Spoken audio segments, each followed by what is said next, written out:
Hello and welcome to the Geek Fortress stream. My name is TJ. Are you ready to venture with me on a journey through the modern metagame, the very frontier that isn't frontier, the new golden standard of formats that isn't standard, and the one that has both lost and gained several new legacies without being legacy? That's right, it's the new hotness, it's modern, and it's tonight. Hello to Uber Mikey, Mostly Lost, Tevin, the Jackal Pup, Geek Fortress, that's me, Mostly Lost, already said it, and Steel, hello everybody, and some cheers from the Jackal Pup to slice and dice our way straight into the night. We've got 4 rounds coming up, it should be good, a lot of fun, a lot of excellent. I've got one hat that's questionably a hat to try out tonight if y'all are feeling up to it. It's a little bit wild though. It's a little bit outside of what we've done in the past, but I'm excited. You should be too. And also, we're coming up from the back end of the Ilion stream, doing the charity stream. If you haven't had the chance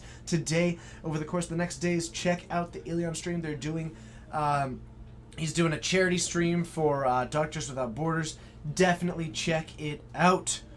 Whew, first time seeing my intro, pretty good stuff. Thank you. It's different every single time.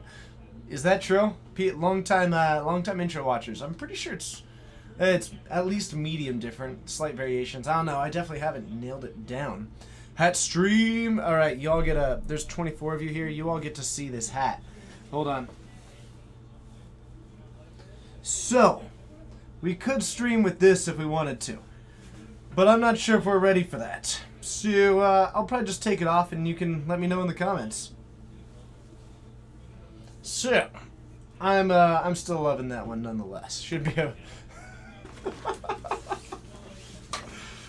It's not quite a hat though. Questionably a hat.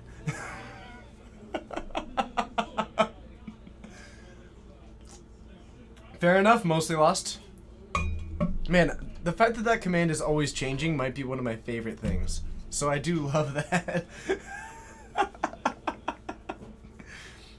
Is it a hat if it's over your eyes? I don't know.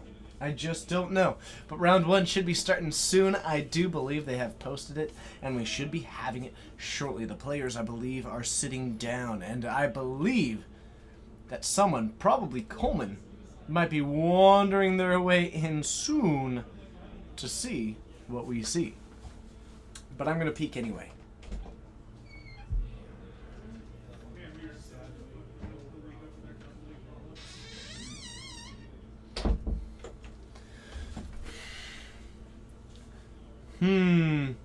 Should probably see if there's anything out there. Okay.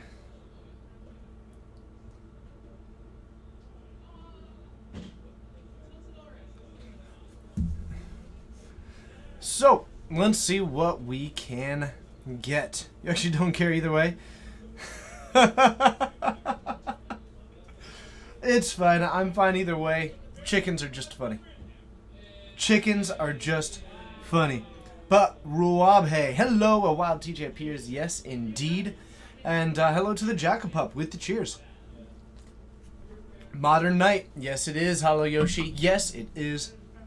Feel the hype, get it going, feel it in your heart. Daniel from Brazil, ooh, look at that, hello, and look at that screaming into a mic. Jebediah, hello, it's good to see you all. I love the amount of castles that we're seeing next to people. If you haven't yet, be sure to hit that follow button. You can also, of course, sub. Actually, Tebin, that was a thought that came across before it, so I'm probably not going to wear it for the rest of it. So those 25 people got to see the hat, but otherwise it will remain a mystery. Okay, I wonder, I'm going to send a message to Coleman.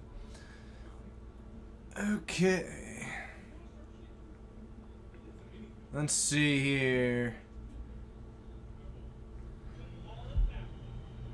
And let's figure that out. You may have a similar, if not the same hat. That is awesome.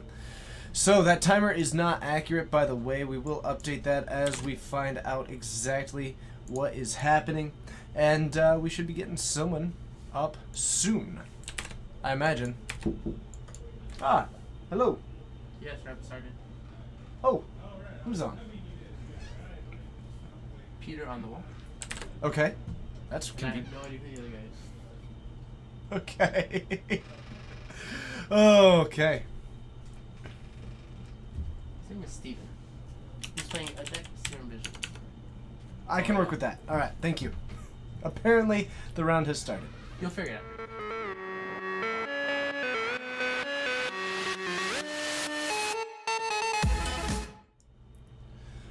Okay, and we are on Esper Shadow. Oh, this is the Esper Shadow player. Okay. This is Esper Shadow, and we are going to get this going. I apologize. I was not informed that the round has started. Well, actually, that's a little bit on me, I suppose. So, let's get that going. But this looks like Esper Shadow, based on what I see. A couple of Serum Visions. Pretty aggressive. Aggressively shocking. Like, this would not be a control deck that goes down to 12. But Peter, being at 13, not dealing low amounts of damage to himself either. Pronounced Rove. Caught this awesome stream early. Hello, Rove. It's good to see you. I see that you roved your way in. You're a rover? I'm a rover. Actually, it might not be Shadow. This might be Esper Control. I see a Supreme Verdict. This is Esper Control. This is Esper Control. We are switching that. Okay. Yep. I know. I saw the thing twice, and I saw the Supreme Verdict, and I kind of changed my opinion on it. What's up, Chaos? It's good to see you. Peter with a Terminate in hand. Not a particularly fantastic card. We also do have more lands. Hitting land jump is going to be particularly important because Steven is missing them. With only 1 mana up, we might see Peter fire off Hand Disruption first. Being able to hit something like a Condemn before he starts attacking might be big. But actually, we might see a Kolaghan's Command. If we're going for 3 mana here, that's a little bit unusual. So what 3 mana pre-combat card do we want to play? Could with black and red. Kolaghan's Command is what I assume. Oh, yeah. Oh, a Liliana. That's also pretty good. Okay, so we do have a Liliana. That actually seems way better. I don't know why I didn't think of that. Liliana coming down. We're going to plus that up, and Steven is going to discard a Thoughtseize while Peter gets rid of a redundant Dark Confidant. That is going to tick it up. I believe that is the first creature entering the yard. And if there is a Condemn, there is not. Hit for 6. We're down to 6. Lightning Bolts are ready to close out the game. Steven needs to come up with an answer. Has a land, misses on lands, has a Supreme Verdict in hand, but no way to cast it. Slow hands, it's so good to see you, and I believe this is game 1 of round 1. Commentary, TJ Rogers and Red Baron MTG. Well, you know, that'll work, whatever.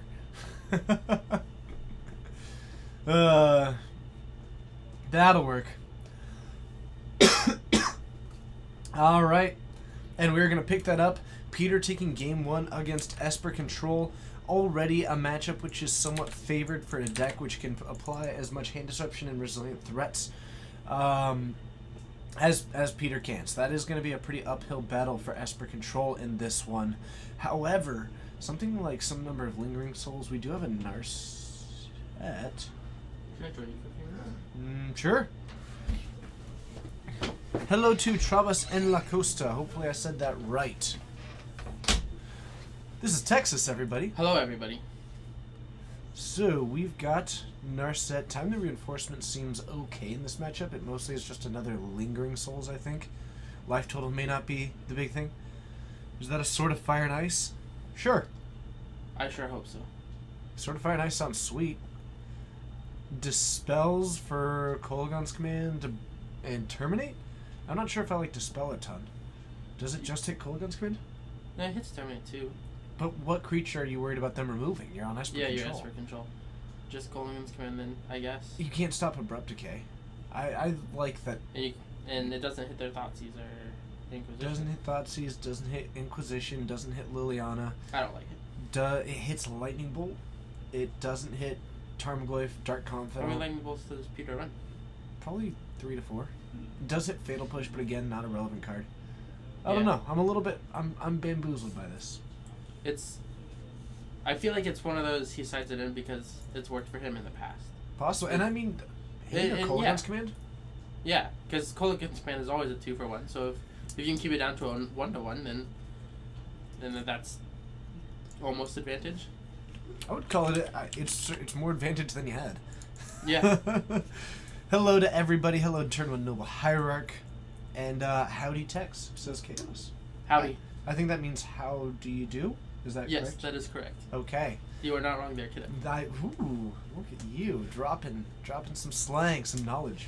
For me. That's what I do. That's So what did you I- get the buy? No, I'm not playing today. I have dinner plans with my brother. So Which brother? The older one. Ah. And the younger one. It's a group thing. Both. So you could have said brothers possibly. I could have. But we're waiting for the older one to respond before we can actually go to dinner. Gotcha. As per usual. As per usual. The Penguins! Go Penguins. I want the Penguins to win it all.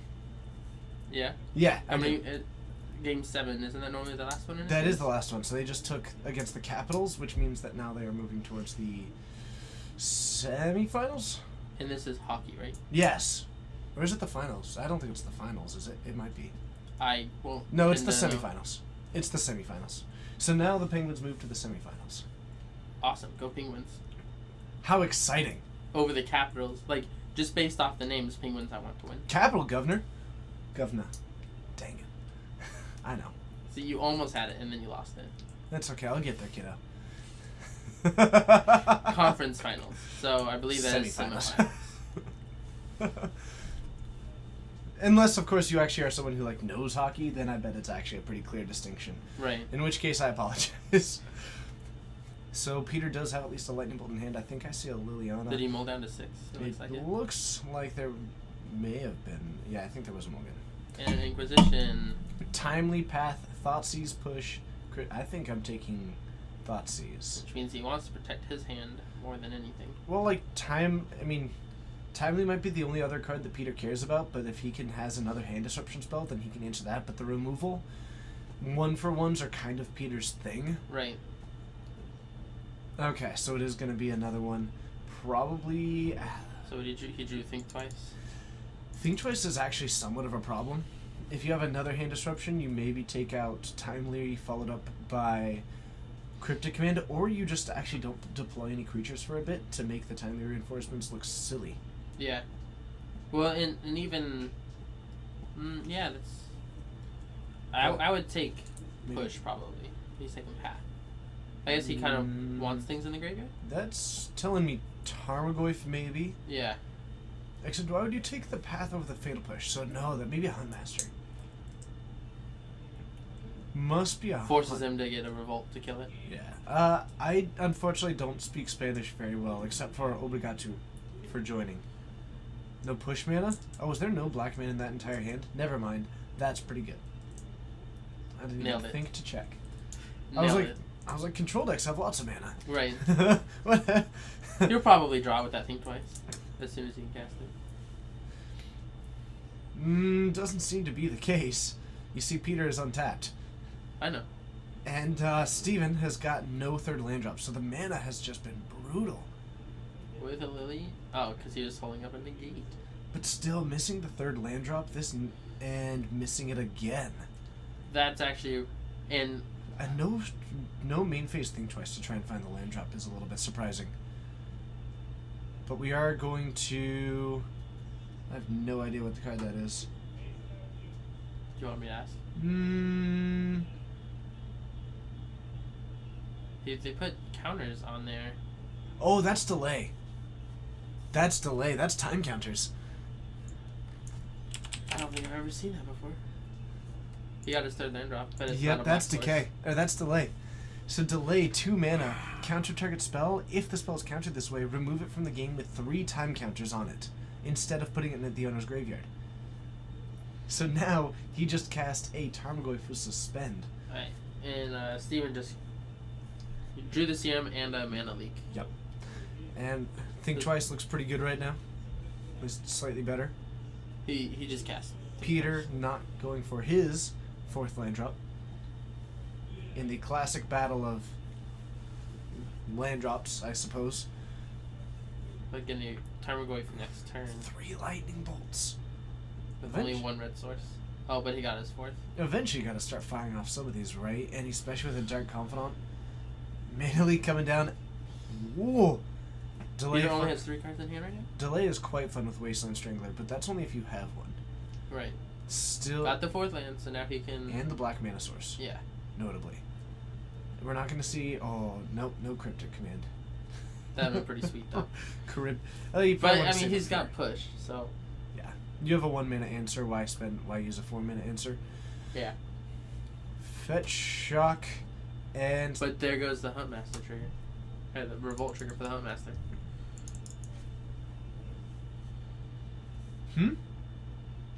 He could have revolted to kill the Huntmaster there. Oh, if Peter has one... Yeah. Yeah, I think he But does. I think he only has 3 cards in hand. Yep. And they're all bolts. Time to use my foil playset of French Delays. Weirdest present you ever received. Just wait, it'll make sense. So. I really want that to be true.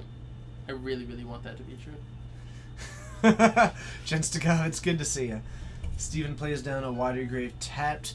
Texas gets a notification on his phone. It's probably my brother. It's probably your brother. It's probably that brother. We do have an Esper Charm in hand, and it looks like that might be what we're going for. Oh, no, it's my girlfriend. And we're going to draw 2. I feel like because Peter hasn't drawn a whole lot of extra action. Nope, he's got a lot of lightning bolts, though. Yeah, and now at this point, I feel like Esper Control is looking pretty good. This game has been very lopsided. Game 1, lopsided. Game 2, lopsided. Lopsided all around.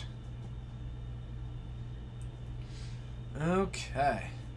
Oh, that's right. That is what French Delay says. I remember that.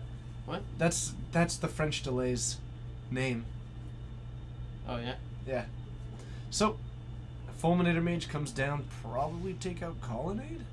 That would make the most sense. Maybe wait, though. Like, you know, it's not costing you a whole lot to just sit back on it right now. He's just going to Cryptic it now. Yeah. Yep. So, counter that spell, draw a card. Steven pretty solidly in the driver's seat here. Peter doesn't have a whole lot of things that he can... I guess it depends on if Steve has counter magic. What's up, Kangaroo? It's good to see ya. But if Steven... there's a pretty limited set of things that Peter can do. Like, a Resolved Liliana could start, but there's that Celestial Colonnade. Huntmaster the Fells Resolving, good, but... I feel like at this point he might have an answer to it anyways. Plus, there's a Timely Reinforcement, so Sphinx's Revelation. Yeah. There's, I mean... But that Timely is still looking not great, unfortunately. I mean, it gains 6 life. I mean... Peter bolts himself. Ha ha! Ha ha ha ha! I have you now. I mean, that wouldn't be the worst play. That's a 3-point life swing instead of a 6-point life swing. Yeah. I mean, and you're down a card, I guess, is the... Well, it means that... Ha! Now that time looks Yeah, really so now that time looks awful. I'm pretty sure Steven won this game. Yeah. And I don't think that it's close at this point. Tarmogoyf probably not enough, because we do have, I think... That's a lot of land, though. Negate in hand, Think Twice is available. Probably going to fire off one of those. No, a Serum Visions. Okay. Draw Go or Nahiri. This appears to be Draw Go. I keep wanting to, like, lean over so I can see what's in his hand. Mm-hmm. It's not working. You get used to it. Restrictions breed creativity. Drago or Narset. It had one Narset in the sideboard. I don't believe that the Narsets are in the main deck. And I don't think this is when you would put Narset in for. I don't know. Card advantage and rebound against Jund, I'd actually probably do it. Like, Esper Charms, being able to draw 4 cards off of 3 mana there. I think they may have... If this is Esper Narset, now we kind of get a little bit of a... No, it doesn't have enough Planeswalkers to be Esper Narset. There's a couple Planeswalkers in it. No, there's just the one. No, that... Esper Narset runs, like, Gideons and Narsets and some, like, Jaces. I used to run a couple of Jaces. It's got, like, Elspeth's Sun's Champion. Like, it's just a Planeswalker control deck, mostly. But this one's Drago. Esper Narset is a lot more proactive. Oh, Does that make him discard 2? Did I get the package that you sent from Amazon? Did you send it to the store? Because if so, I don't think I've gotten it yet. Dylan may have and just forgotten to give it to me so far. So it might be coming soon. Thoughtseize is going to take Liliana, Bolt, or Huntmaster. I will check. Dylan may have a hat for me up at the counter. Or possibly it hasn't arrived yet. I don't know. We'll have to find out. That sounds exciting. Only time will tell. That and Dylan will tell. So That too. Huntmaster, Lightning Bolt, Liliana. I like taking the Yep. Huntmaster. that is the better play. Because I just feel like a Liliana isn't too much of an... He does have an Narset in hand. It's completely answered by the Celestial Colonnade too. Yeah. Plus it. Dome it for 4. Good talk. Yeah. Good talk. Discard one of the mini lands in your hand or the timely that's Mm-hmm. literally doing nothing. I'm kind of expecting a plus, but I'd love to see a minus. A minus Like, minus into- Cryptic Command, bounce the Raging Ravine kind of thing. Now we are going to plus it. The Serum Visions, I think, made it to where Steven knew that was... Isn't An Narset actual just look at the top? It's like, it's Domri, right? No, it's look at the top if it's... Look at the top but and he then... knew what it was. Yeah, okay. Because of the Serum Visions, I think. Sure. That makes sense. Yeah. We probably don't need that delay anymore. Guess there's a little bit of a wait in getting it off screen. Every time, I know I should see it coming, but I just don't. Your reaction time must not be great. So a Yeah, negate coming down. yeah. Liliana gets negated. Narset's having fun. At this point, Peter could Goodbye, Peters. probably pick... I really like that one. It's a mod-only command, so it doesn't get used as much as it used to, but it's a fun one. Oh, I see. That is even better than I thought. It actually counts up every time it's asked. Oh, man. John Guy must have a 5k plus deck. I feel like that's another one. How much does Steven's deck cost? Probably like at least $6. But I'm not a financer. At least $6. Well, like, Well, I'm we're not gonna go going to with try and that. buy this deck with less than $6 in my wallet. Right. Ever. I mean, that Snapcaster's got to be at least like 30% of that. So if you had $7, would you attempt to buy? I would ask. See, I wouldn't attempt until I had at least 8. Really? Yeah. Wow. I'm a nice guy. You must have seen some foils that I didn't see. I just really value Planeswalkers. Okay. So the Narset reveals a path to exile, and the continuing trend of answers. And we are at 17 and feeling pretty good about ourselves to Peter's 15. Trying to keep his life total maybe below Steven's if he can. Lightning Bolt to take down the Narset, or just keep it from ulting, because once it ults, Peter can't play non-creature spells the rest of the game. Okay. No silly hat today, what a bummer. The one that I have is kind of scary. It's not scary. It's kind of scary. I really like it. It's kind of scary. Is there a better way to track Narset's loyalty? Yes, there is, and normally we do request that they use the other die, but I kind of decided that this matchup was already so far over that I wasn't that concerned about it. But Another like, revelation. but we do have Looks some like dice, it's at 6. But we do have some dice that are much more suited for it. The hat today is spoopy. I'll just give you a quick Spoopy. So tell me more about what you think is going to be happening at this stage in the game. I feel like it's just gonna be more answers and Snapcaster beatdowns. Yes, but And- what if we have questions? What if we have questions? I'm not sure what you're going for. That's okay, you were just talking about answers. I wasn't sure if this was going to be a continuation of the conversation. You're right. I apologize. It's okay. I just thought I'd confront you, much like the chicken is known to do. Not so much. We both have raised chickens. We know that they do. Chickens have grown to fear me. Really? Yes. Interesting. So you're pooling anyone? You're pooling anyone for blue-black control in Modern, focusing on Ashiok and new enchantment that casts spells with then time counters? Ooh, that sounds kind of fun. As foretold, right? What is Hotline Miami? The new enchantment that casts spells less than time counters. Yeah. Yeah, as foretold. I know. I think that card's pretty. I really like Ashiok, and Ashiok is my second favorite blue-black card in Modern. what's your first favorite blue-black card in Modern? Counter Squall. Counter Skull.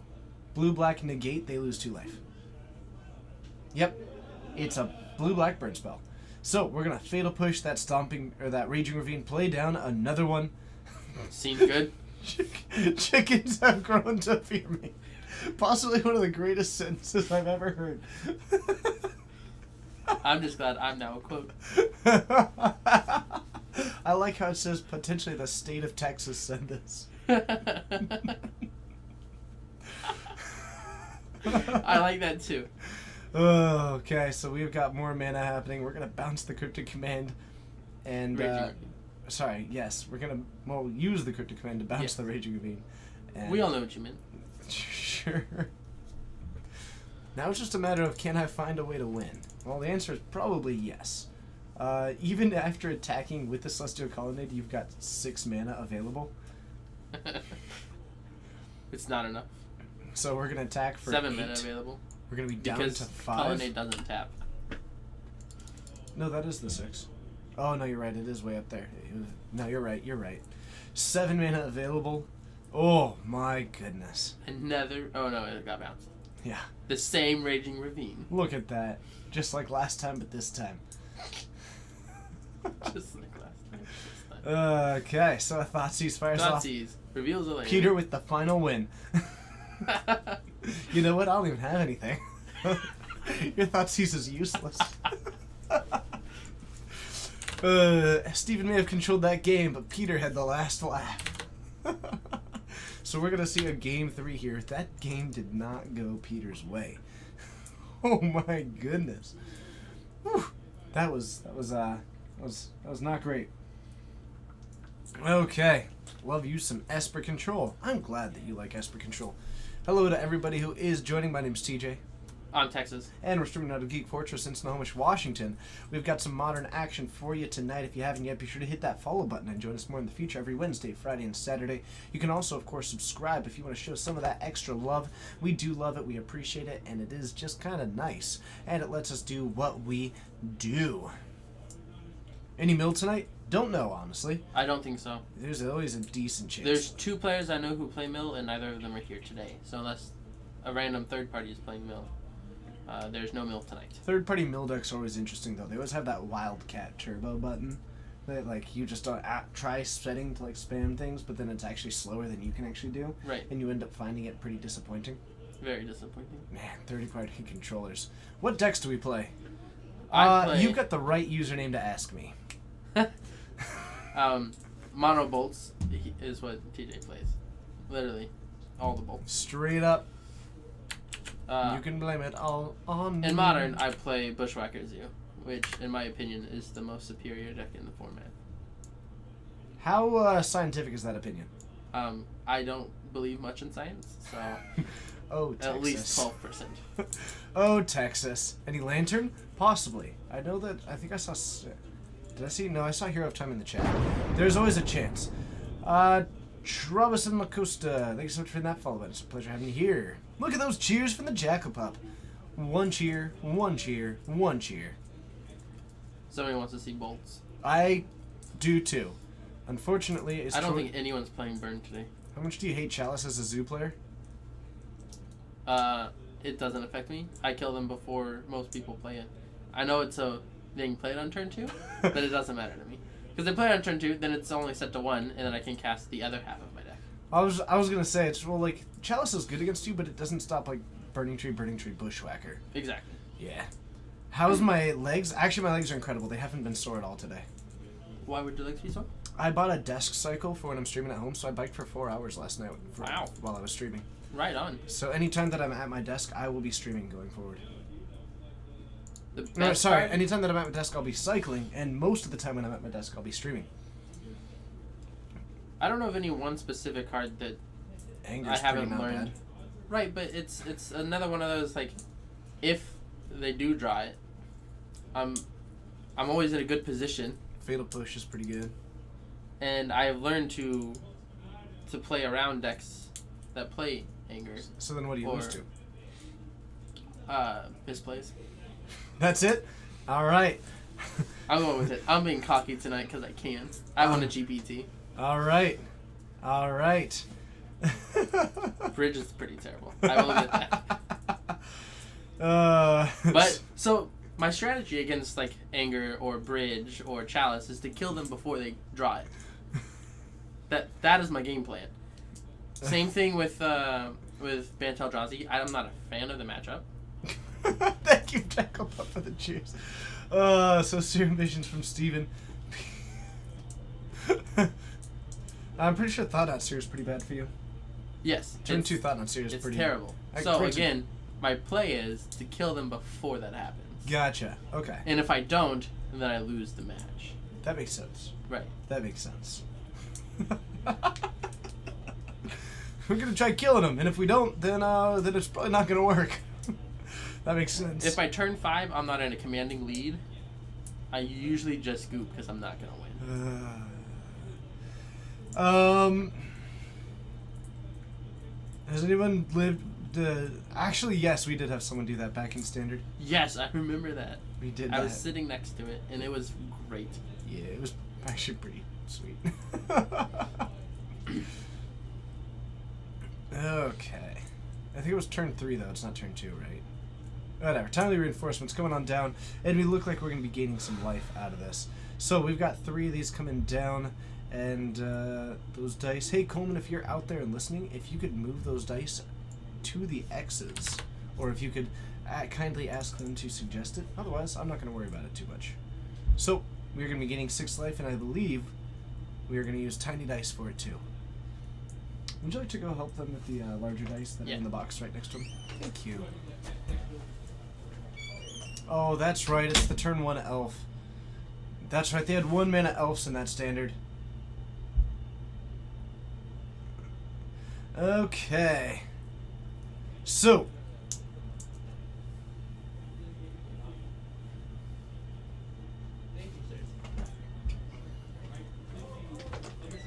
I didn't want to tell you. What? Well, he did get the bigger dice.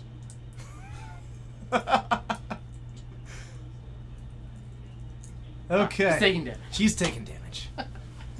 We're taking damage. We're down to 18. I didn't see where he placed it when I turned around. It's okay. You want an MTG drawstring bag on a die roll? Well, that sounds like you need to start off putting that particular die into the bag. Are those Ditto tokens? Yes, they are. Yes, they are.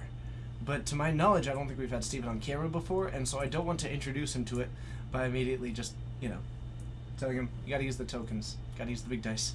Gotta use the big, also big dice. Da-da-da-da-da. Yeah. So we're just gonna let it be, because that's a pretty unpleasant, like, first experience. Right. We don't want to scare people off. Honestly, I actually haven't seen it. All I know is that it's a Steven on a deck that I haven't seen. It could not a Steven. It could be a regular Steven. So It is not a Steven that you and I know, because I don't know this Steven. And you do know everyone I know. So Peter, Yes. missing land drops, has a Scavenging Ooze, which looks pretty fly right now, and Steven with 3 of these, offering the big old Traderoo without any creatures to be seen. Peter could go for something like a Fatal Push or a Bolt to try and just Abrupt full Decay? trade him. Abrupt Decay would technically work as well. Yes. Be a really. Can't do a Bolt though. He's just gonna eat something. Nope. We're he ate timely so that he can't snap sorry. it back. I meant nope as in like didn't have a. Oh yeah. Yeah. Texas's face. What about my face? It's a needle apparently. I don't know, but that's Panda. Hello, Panda. What about my face? Okay, so Tarmogoyf coming down. I think Peter might be in the position to lose here. I think the Esper Charms combined with the Narset might be way too much of the Esper Charms Yeah. to draw for Steven. Being the 2 games in a row not getting land drops. Mm-hmm. Might have even been Always sad. might have even been a reasonable 2-land hand Right. that just whiffed the rest of the game. So these games have been pretty dictated by deck building and play choices. Yeah. Both players absolutely getting to do what they want in the game. No variance whatsoever in a game like this. I mean, this is basically 5D checkers as far as games go. Right. Yeah, they're moving not only left, right, up, down, but also into the future and simultaneously into a different match. That's the fifth dimension. So they're actually playing the match that's next to them as well. Interesting. Have we explored adding records to the overlay? We have, but usually it ends up being more effort than actually providing relevant information. Like in GPTs, it can help, but when we're not doing a cut to top 8, there's very little actual purpose to it other than asking them, and I don't know, there doesn't seem to be a whole lot of benefit to be gained from having the records. Yeah, and especially in a tournament like this, we tried to do more of decks you guys want to see rather than the ones that are doing fantastic. Yeah. Like, if there's Mill out there, it's probably not going to be in the top. You know, it's probably not going to be undefeated tonight, but... Don't tell the Mill players that. But, I mean, you're right. You're right. So, we're far more interested in showing decks that we think are cool because this isn't a Pro Tour or a GP. So, on some of the more competitive ones, then we will try to venture into that. But for now, we just don't find it to be particularly relevant information. And another timely reinforcement's coming down. Yep. Timely indeed. Look at those cheers from the Jackal Pup. Someone figured out how to use those bits, and they are using them. Thank you so much, Jackal Pup. I appreciate it so very much. Following it up with some more of those super sweet cheers. It looks at Narset in hand, I think a Sphinx's Rev and a Path. Yeah, I just don't know how Peter can beat this, especially with, like, double Tarmogoyf. What I want him to do is throw down Narset minus Path and then rebound. What is that?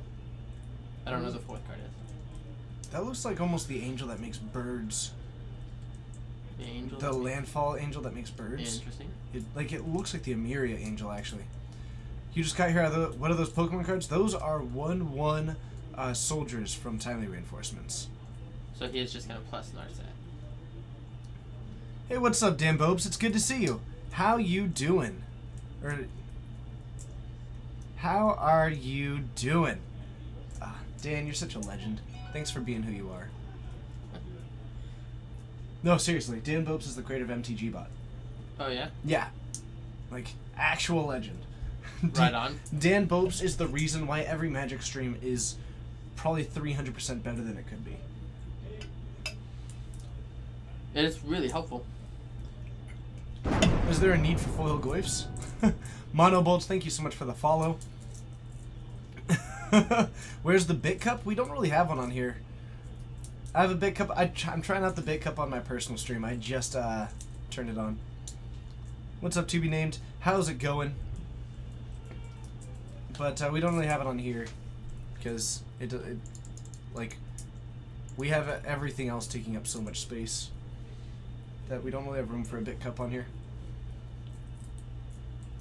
Okay. So, Peter finally hits a red source. Does have a Kitchen Finks. Has a Lightning Bolt. May have kept this hand. I don't know. I just don't know. I mean, There's also an early Thought Seize from Steven, so probably ripped something that he was wanting to play. probably took out. I mean, if he had only 2 lanes, probably just took out like another Thoughtseize, something like that, so that Steven could do his game plan. But a Narset at 8, a path on this Kitchen Finks.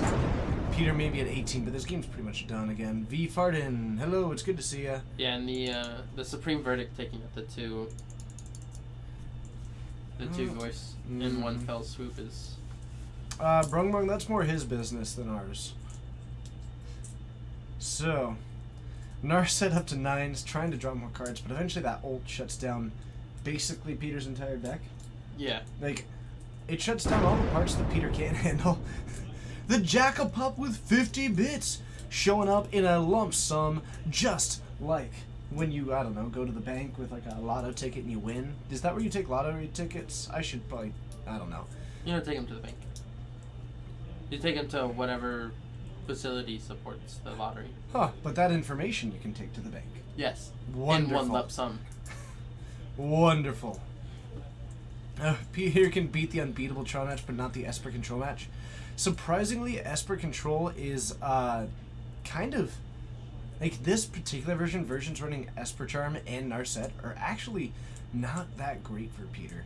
The amount of value that, like, there are cards that are not always good in a ton of matchups, but Narset combined with Esper Charm is functionally designed to beat these matchups exactly. Yeah. Like Neo Thinker, the guy who built Esper Transcendent or Narset.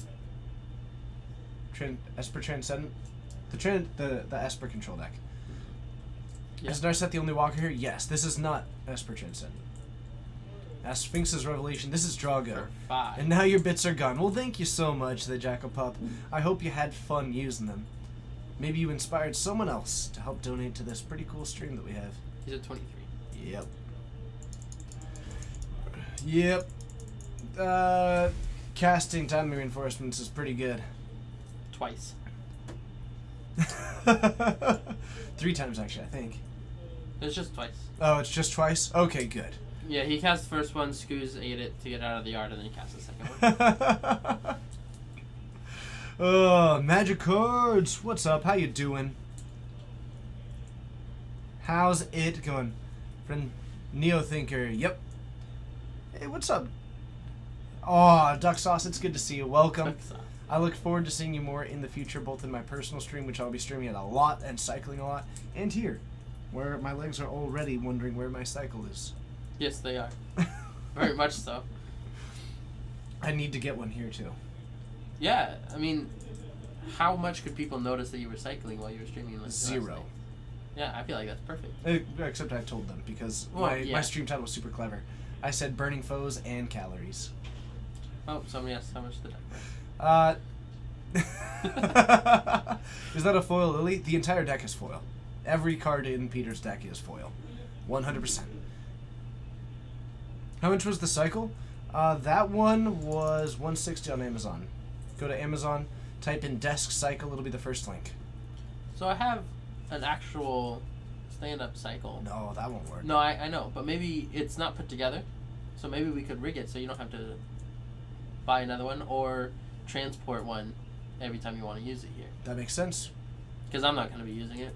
So we got a fatal push on this colonnade. Peter's still fighting the good fight. And a Dispel. Never mind. Hey, Check they it came out. in play. I mean, the Dispel actually just, mattered, so... Yeah.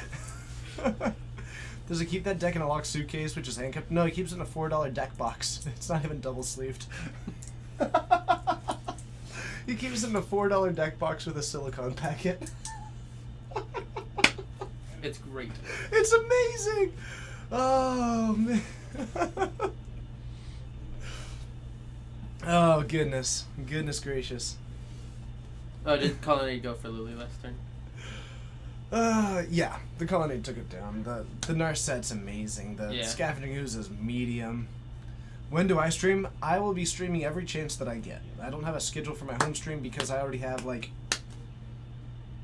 60 hours scheduled a week already in, streaming. So I just stream the rest of the time.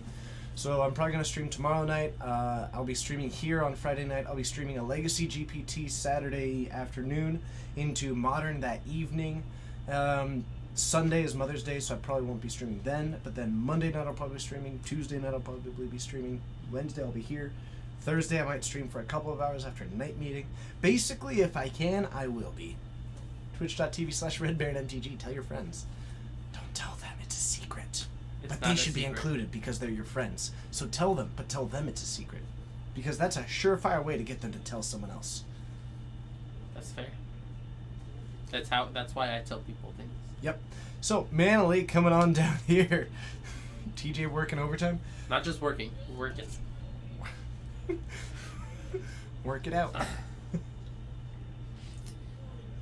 Man, this game is so done. Sorry, Peter. But it is. Get it. Yes, Kolaghan's command. Rebuy a creature. Have him discard a card. So much for that Dispel. Now the Dispel looks silly.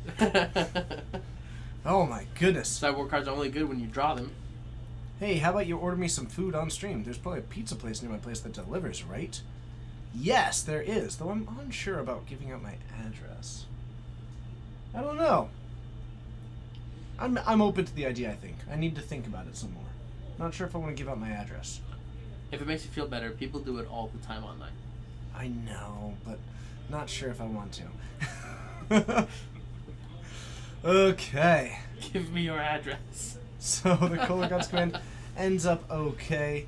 The Narset is still at 7 counters, like accruing plenty of value.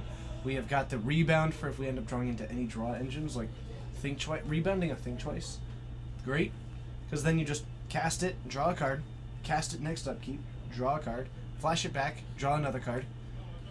Can you rebound a flashback? I don't think so.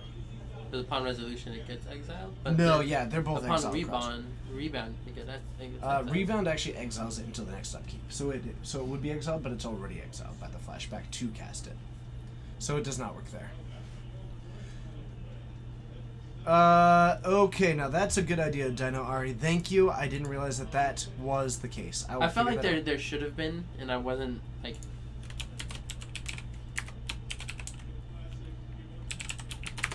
I mean, I really enjoy food, so I'm not against the idea of it. Food, top 5 things that I like. Do people do delivery people like have the keys to get into like Secured buildings? Yeah. No. Oh, so I'd have to go let them in? Yes. Problematic. But services such as Uber Eats, they do not go upstairs at all. So if you live upstairs, you have to meet them down at the street. neither do I. That's why I have an elevator. They won't go on the elevator. Oh, okay. I found this out the hard way. Interesting. So Kitchen Finks now in the graveyard. I mean, this game is Steven. Tons of lands, has a Celestial Colonnade, going to be closing the game out eventually. Just waiting to like tightening that noose. Yeah. Essentially, that is just like right now. Winding Constrictor may not be in a big card in Modern, but it is showing up in this game itself. Just how Steven is playing this is just every turn. He's like, we're at a point actually to where that doesn't bother us. Either that or we had no answer. Interesting. I don't think he has. I think he has another Sphinx's Rev in hand. I don't know what the other card is, and then he just drew a third card. But why not Sphinx's Rev for maybe a Dispel? Or no, I guess Dispel doesn't work there. Or a Mana Leak or something.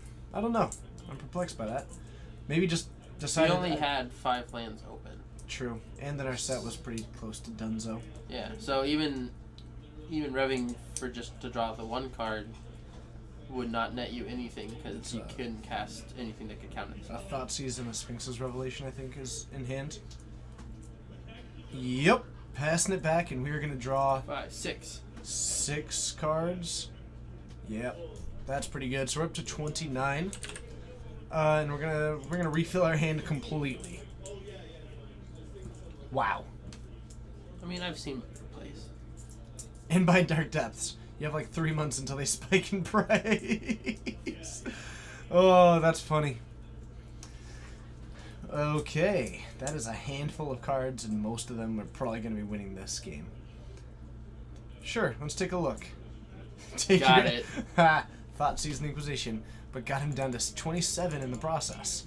So that's pretty good. That's all that really matters. Yeah, definitely. Gotta deal that damage when you can. Oh yeah, now we know that Peter's empty-handed, so we're going to accelerate a little bit and just end up attacking for the 6 damage that we have available to us. Looks like he's got a Verdict in hand too, so... Yep. Also has a Fatal Push, I believe, and a Detention Sphere, and another Snapcaster. Could just go Snapcaster, Cryptic Commit. Nah, I can't. Snapcaster, Mana Leak? If he... I think that's Snapcaster, Mana Leak, because that's pretty close to winning the game here. Yep. Alright, Snap Mana Leak. That is 8 damage on the field. Peter's at 9. Why didn't you use Kozilek? I don't know. Probably wanted to hold something. Probably wanted to look like he had something in hand, so he wouldn't get attacked by the Colonnade. His intent might have been to just represent a Fatal Push. Also, what does... Kozilek's Inquisition doesn't really do anything. I mean, does more than it's doing now. I suppose, but even still. I believe in him. Is he running a full set of Thoughtseize and Esper? I don't know. Alright, we're going to attack in. Peter offers the handshake with only a couple of minutes left in the round. That is going to be the end of our round 1. We're going to head back up to the booth, and we are going to ask Texas about this dinner that he's got coming up. Let's find out more. See you up there.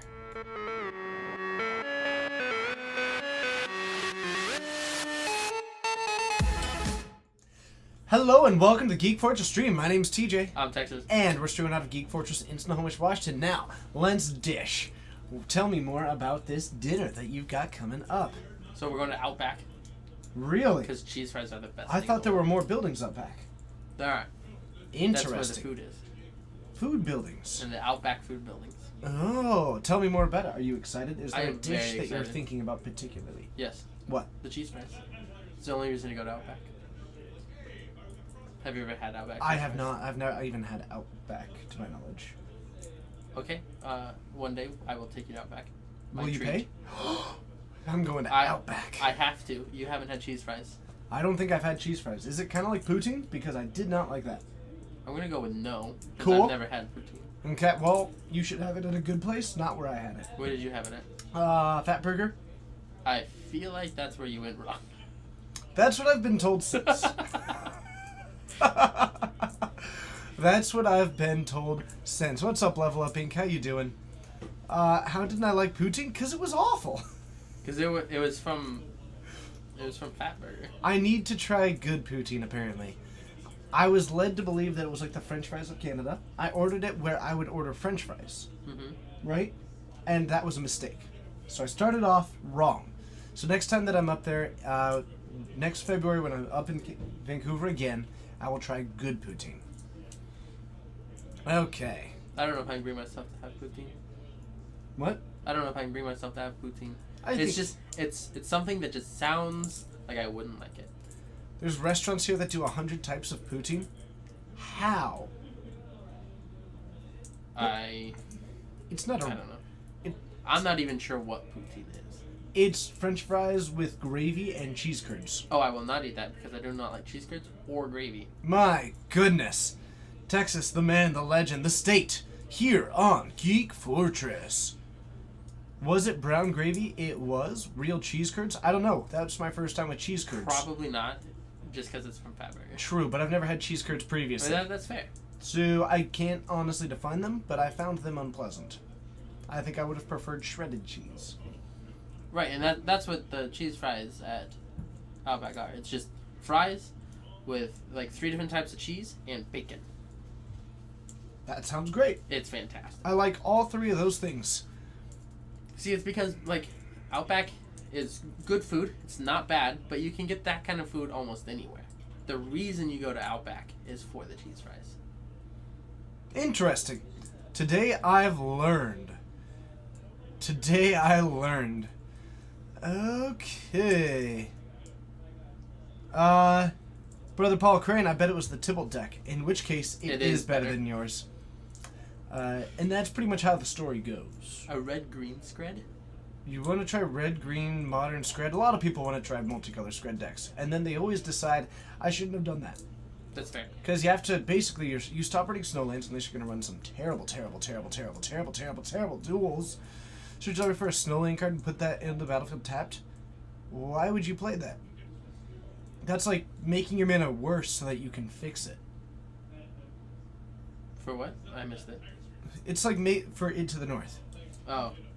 Oh, yeah. It's like, I'm going to make my mana worse so that I can make it not worse. But you could just start off with it not worse. Right? Yeah. Yeah. Yeah. It's cut the green so that you don't have to cast a green spell to get your red lands. Right? Yeah. Isn't Tybalt a horrible planeswalker? Tell that to my 220 of them. I've increased my supply. Yeah. I'm not surprised. Man, Star City had a sale the other day. Almost bought them, and then I thought, that's against the rules. I've never bought a Tybalt online. I would have been upset. It would have been it would be a lie almost. It would be a lie. Yes, it's good to see. I have never bought a Tybalt online. Yeah, it's true. I mean, it's true only because I believe it when he says it. Thank you. I can't prove it, That's reasonable. and I believe you. I didn't because keep- you are somebody who would stick to that. Thanks. It's just, what else am I going to do when I'm at GPs or like news stores? I go to a news store, I'm like, empty your Tybalts, please. I will take them. Done. However, he's not opposed to somebody else buying them online and then giving it to him. Sure, that's fine. I mean, I can't stop them. Yeah. Yeah.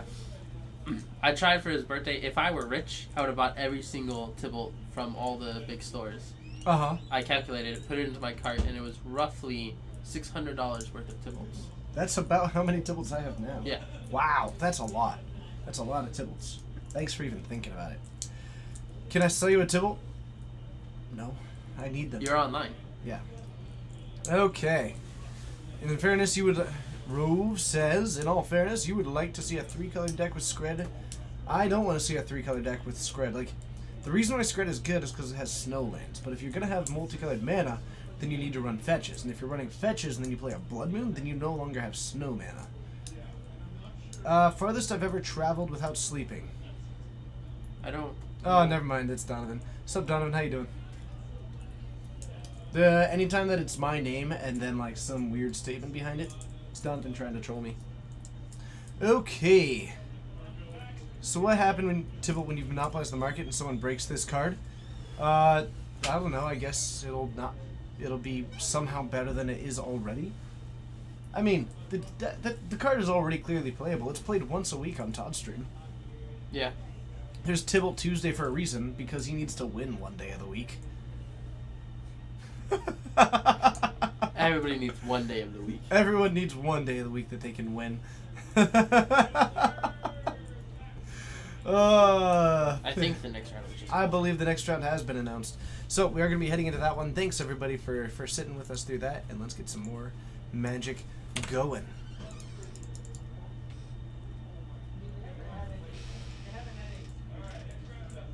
Alright, I'm gonna go to Matt. Cool. TJ throwing cheater. He said that I got vests from him, and that is a blatant lie. I was on my dad's account, and I went to his chat, and I said, "Oh, Todd, I see you're wearing a vest. Did you get that idea from TJ?" And he said, "TJ got it from me." And that is a bold lie, Todd. That is a bold lie.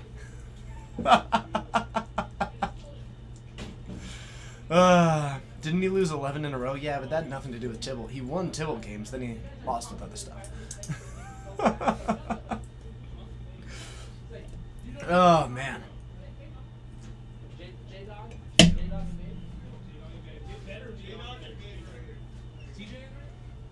Alright. So we got J-Dog Nope. facing the wall. Aw, he was so happy though. Okay, and he's on ad nauseam? Yes. I'm not doing it. I did my best. I did my best. Just a Fortnite. Thank you so Just much a for the Fortnite. follow. It's a pleasure having you here. And then I really like how you spelled that. Thanks. And Maeve is very specific. She is on Demir. That's right. Oh, okay. Tezzeret. Okay. Thank you so much, Just a Fortnite. It's good to see you, Jason. You're amazing. What's my drink of choice? Captain and Coke. Or water. Adult drink of choice or just drink of choice? 'Cause Probably that water. changes. Water mostly. I think water's my favorite. I These like. I think are tasty. Can I drop a name brand? Sure. Smart Water. Really? Yep. I drink a liter at work every single day. That's a lot. It is a lot. Foxfire, it's good to see you. Thank you so much. You're Keep amazing. up the good stuff, TJ. Seriously, you keep up the good stuff, Texas. Thanks. Thank you. Thanks. Keep up the good stuff, everybody. Let's all praise ourselves. Okay, let's head on down, have some fun. We will see you there. Hype, hype. Hype, hype.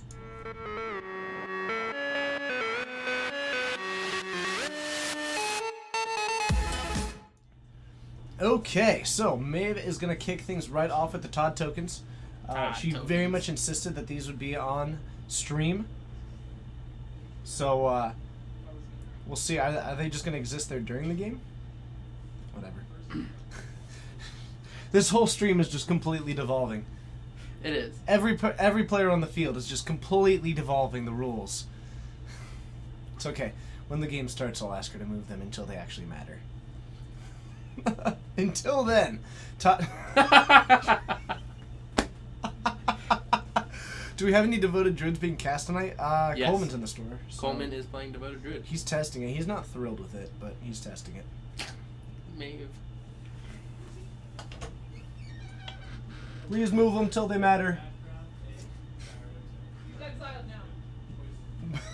Thank you.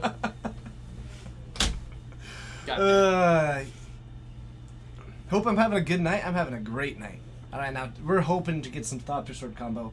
That way Todd can come in wielding the sword. Should be great. Yeah. I'm excited. Are you related to Steve Rogers? Yes, I'm Captain World. Taught him everything he knows, but he only retained, One country. Let's see here. Hold on. What's the most, like, America thing? He only retained the free parts. This is nothing against all the other countries that have freedom, which is functionally all of them. But, like, it seemed like the funniest answer. We're the X players. Dan Bopes, thanks for the cheers. You had to watch 2 ads for it? I do appreciate it. I'm happy. What's her answer to Stony Silence? Game 2? Game 2 might be her answer. I guess Game 3, actually.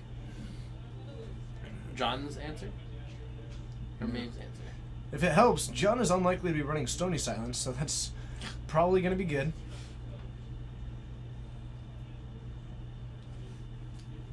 John's mulliganing. So is she going to have them up there until he's done mulliganing? Yes. Okay.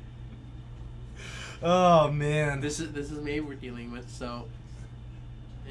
There we go. There we go. He did the scry. He resolved What's the up, scry. feedback? Seems good. Whoa! This guy knew what he was doing. Wow. Blind flip. Well, I will tell her that her hair is lit. Yes. Literally, it's red and orange. Alright, so we've got another lane coming down. We do have the Glint Nest Crane hopping down to the field. It is going to be a 1-3. What is the picture on those tokens? That is Todd Stevens' Inkling token. I've got some on my way. On the way. On your way? On my way. I'm on my way. Alright.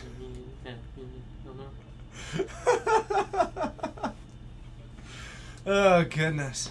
I've already lost my phone in my back pocket. That's okay. So, John, not playing out that second lane, goes for a sleight of hand. Does have the second lane in this fast lane and probably another sleight of hand? Yes. John, a pretty talented ad nauseam player. Made day 2 in wherever we went. Where did we go? Recently. I wasn't there with him. I think it was in Richmond? Vancouver. You didn't go to Richmond. I did get Inkland. I'm super happy about it. I can show it. Wait, you have an Inkling? Yeah, I got an Inkland token. Oh, that's so cool. I know. It's kind of a life achievement for me, actually. Absolutely. I'll show it to you. I am a little envious. That's so cool. I know. That is awesome. Can I get some? Yeah, I'm gonna use them as Thopter tokens. That's fine. I don't make tokens. I imagine that both of these players are 1-0, mostly because John usually is.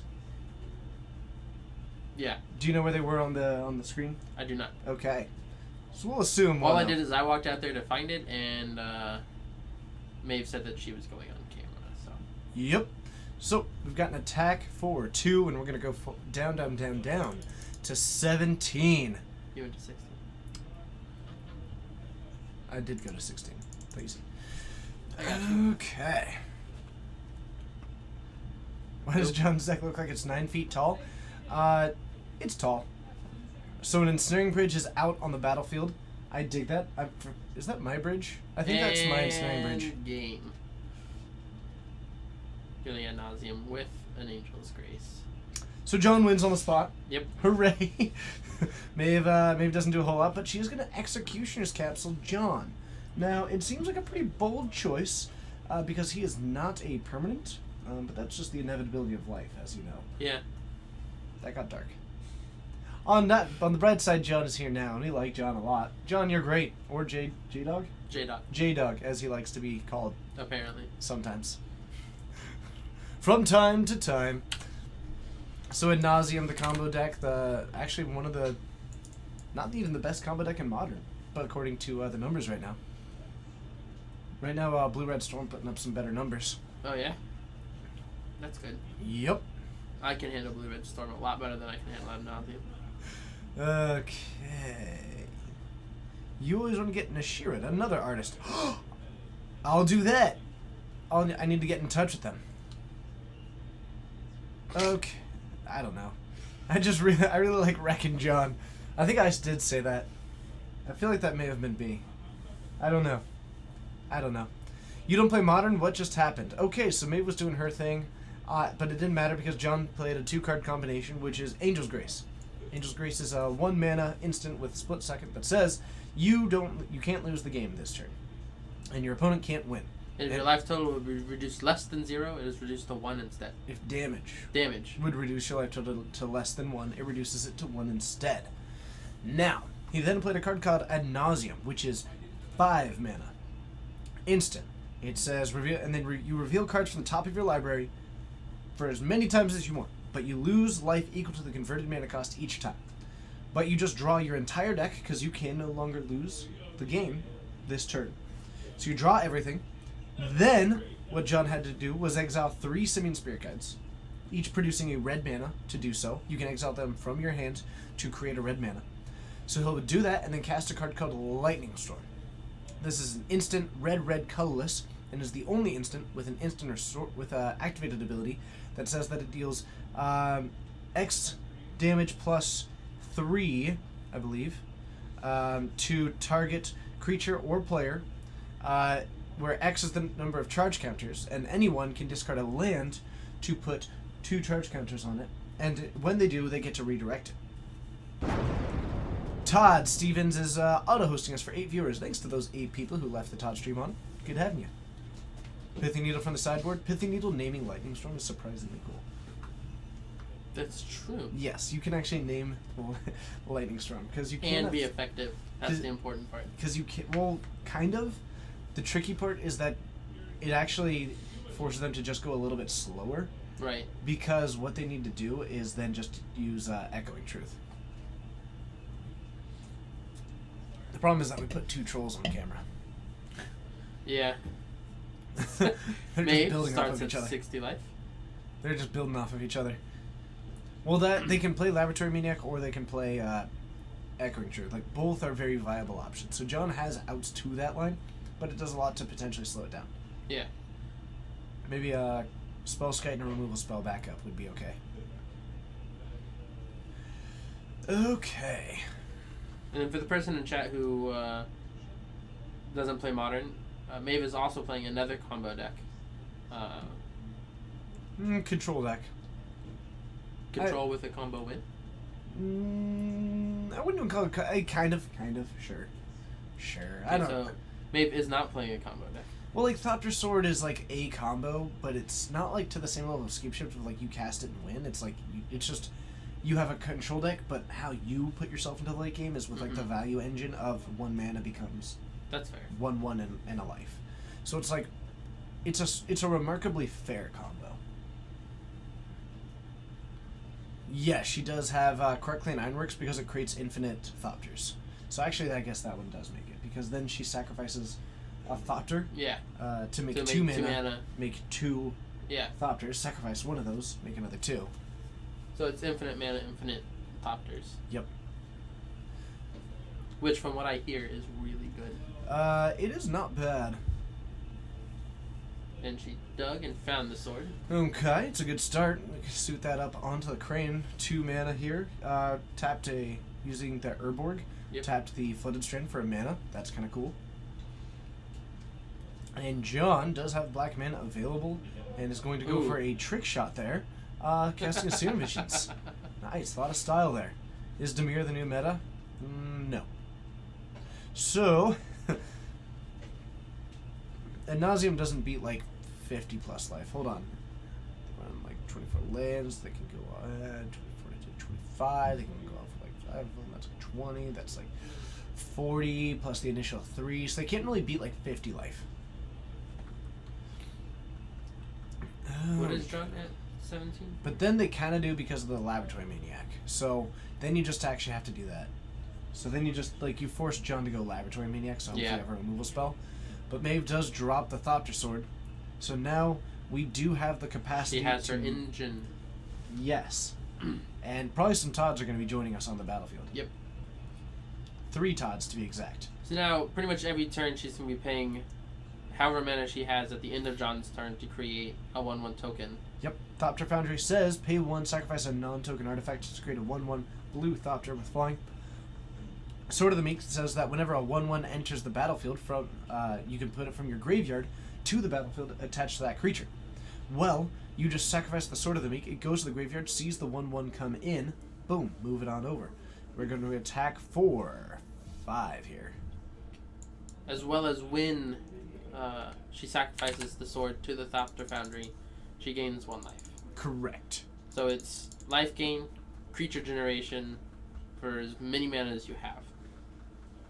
Okay, so some Todds on the field. Probably going to run out of Todds. We might consolidate them into the Todd with a sword and the Todds without a sword.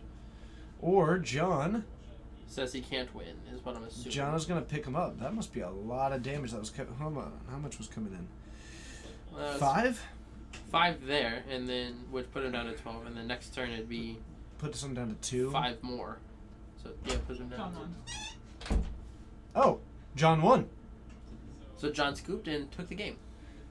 Apparently John had the win in hand, potentially. Is this the only matchup y'all are hosting? No, we're gonna be doing apparently it was so much Todd that apparently the 11 losses have continued over to this. Alright, let's find something else. What's going on? Did you have it in here?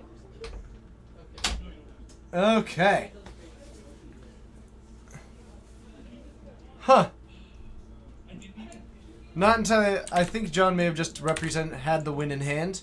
And taking that, let's head up to the booth, see if we can find another match.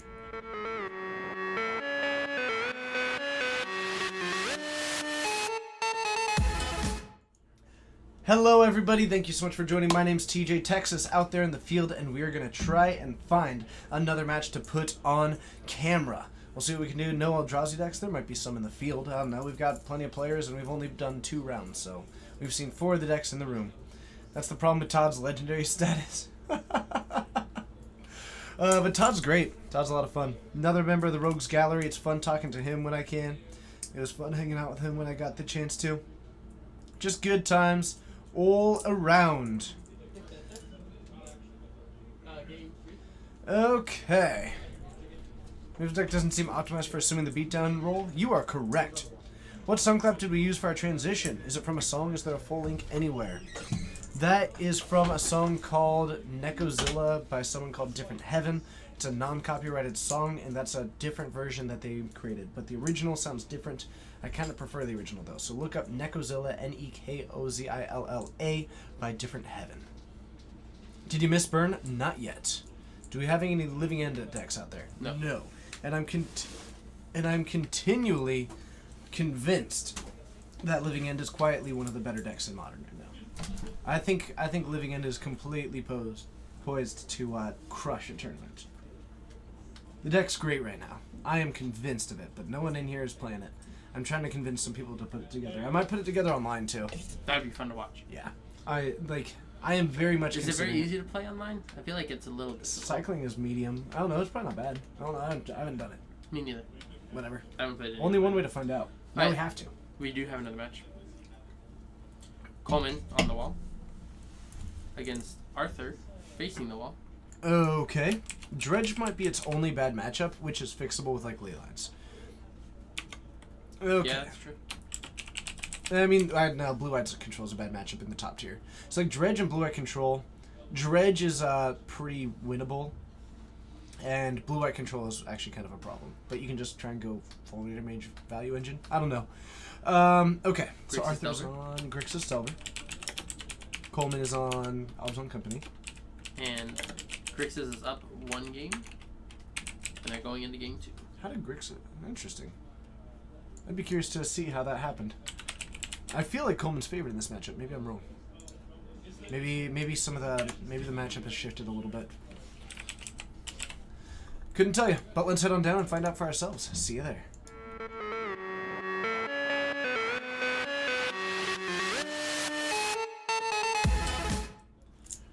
Okay, so that free advertising though, for what? Not sure what we're free advertising for. Whatever. Dredge sometimes plays Leyline too. Yes, but then Living End isn't entirely reliant because they can hardcast it. Plus, they have access to. Well, actually, I guess Living End or Dredge has access to Nature's Claim. Living End has access to Beast Within. It's a little bit tricky. Let's see here. Blue Eyed is the best deck in Modern. Okay. Living End is weak to Chalice also? Not really. Why is it weak to Chalice? Doesn't make sense. I mean, unless they can get Chalice onto 3. Well, true. Then they can. When people realize that the next paper event, the Dredge, is actually good, and everyone goes back to sideboard Graveyard Hate. The deck is a lot better at Graveyard Hate than people expect. Again, because of the Beast Within, as well as the Ingot Chewers, things like that. Do you know why Living End? What my favorite part about Living End is? Tell me about it. It is Beast Within. I think that's a sweet card, and Living End is the only deck that can viably play it in Modern. They use it so well. It's like, oh, that thing's a problem. I'll get rid of it. Give you a creature, and now the creature's gone. Yes. Alright, so. Nah, Coleman just wears gloves because, like, he puts them on for his job and then just never takes them off. Oh, I guess Chalice on 0 stops Living End. That makes sense. Doesn't stop Ingot Chewer or Beast Within. I mean, that's all true. Rap Game Audio, thank you so much for the follow. It's a pleasure, or the sub. Thank you so much for that. 7 months in a row. It's awesome having you. It's amazing having you. 7 months in a row. But like, I get that there are cards that beat it. For 7 months. I don't think we have. Oh. Maybe we have. No, actually, it probably is. I mean, it have to be. Right. Let's see here. He may have cut his hand. I don't think he cut his hand. Oh no. It's an infected fingernail. Oh, okay, so he did. The pinky. Gotcha. All right, so he's got a hurt hand. Which, this is the first time that I've ever like actually looked at Coleman's hands. He's got some big hands. They look like strong hands. I mean, they are big hands. They look like strong hands. And then a turtle sneezes at you out of a tree. That's never happened to me. I'm talking about not covering up my monster hydro drink? Whatever, don't care. It's generic at all times. Even when it's obvious. Rest in Peace and Leyline are better for the field now. Than what? They're probably talking about like the artifact things. The point being that I still think that Living End is phenomenal right now. Yeah, and Beast Within still hits Rest in Peace. So I understand that Living End has answers. Oh yeah, that was a reference to Neverending Story. He's now the Rock Biter. Because he crushes the black-red matchup, I guess. The black-green matchup, he said. Okay. Ooh, that's true. If Monster's in here, you know what? I'll take a sponsorship. Why not? If Monster's in here, just the conglomerate company. Boom. All of them. All of you. Coleman's gonna fetch here. Not playing dead. I think he's actually on a pretty low number of the mana dorks right now. And we have got probably green black. Probably tap snap empty wallet with the sub using the Twitch Prime. When you refresh, it'll show up. But until then, thank you so much. And we're gonna play the Duskwatch Recruiter, revealing that we are in fact on the combo. 3 mana is gonna let us take a look at the top 3. Having it transform means that we can start casting some of those creatures for a little bit cheaper. But until then, Arthur might actually need to come with an answer for it, because that does give a decent number of wins. Coleman not running the Walking Ballista because it's garbage in this list. It is. Running Ronus. Yes. And just because you can hit that off of a company, which means that when you assemble the infinite mana, you go from having 6 cards that win on the spot to like 10 plus. 10 plus it can be one that you've played previously in the game. Tebin, what's up? How you doing? You're amazing. Thanks for being here. I appreciate you. I appreciate your moderatingness. Whatever. I appreciate you visiting and playing some Magic with us once. It's just been a good time all around. Thanks for being a part of who we are. 2 mana, and we got a Thoughtseize. Coleman needs to reveal that hand. We've got Collected Company, 2 lands, and Renegade Rallier. So Coleman is either going to go up to 4 mana next turn. That is.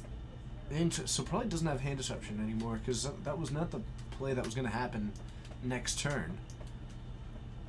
Geek Fortress has already been partnered 7 months. Apparently, Gaseous. Apparently. I guess I'd have to look into it. Going down to 14. Fainted. That is the most tragic story I've ever heard. Any chance of getting some Clone Drone late tonight? I can maybe play an hour of it, but I'd be down to do that. McDonald's was closed? Where do you live that McDonald's is closed? If people are interested in me playing like Clone Drone on stream for like an hour, I could do it. After this, like head straight home. And, God, actually, that'd be close. It'd be cutting it close. I don't know. Maybe not.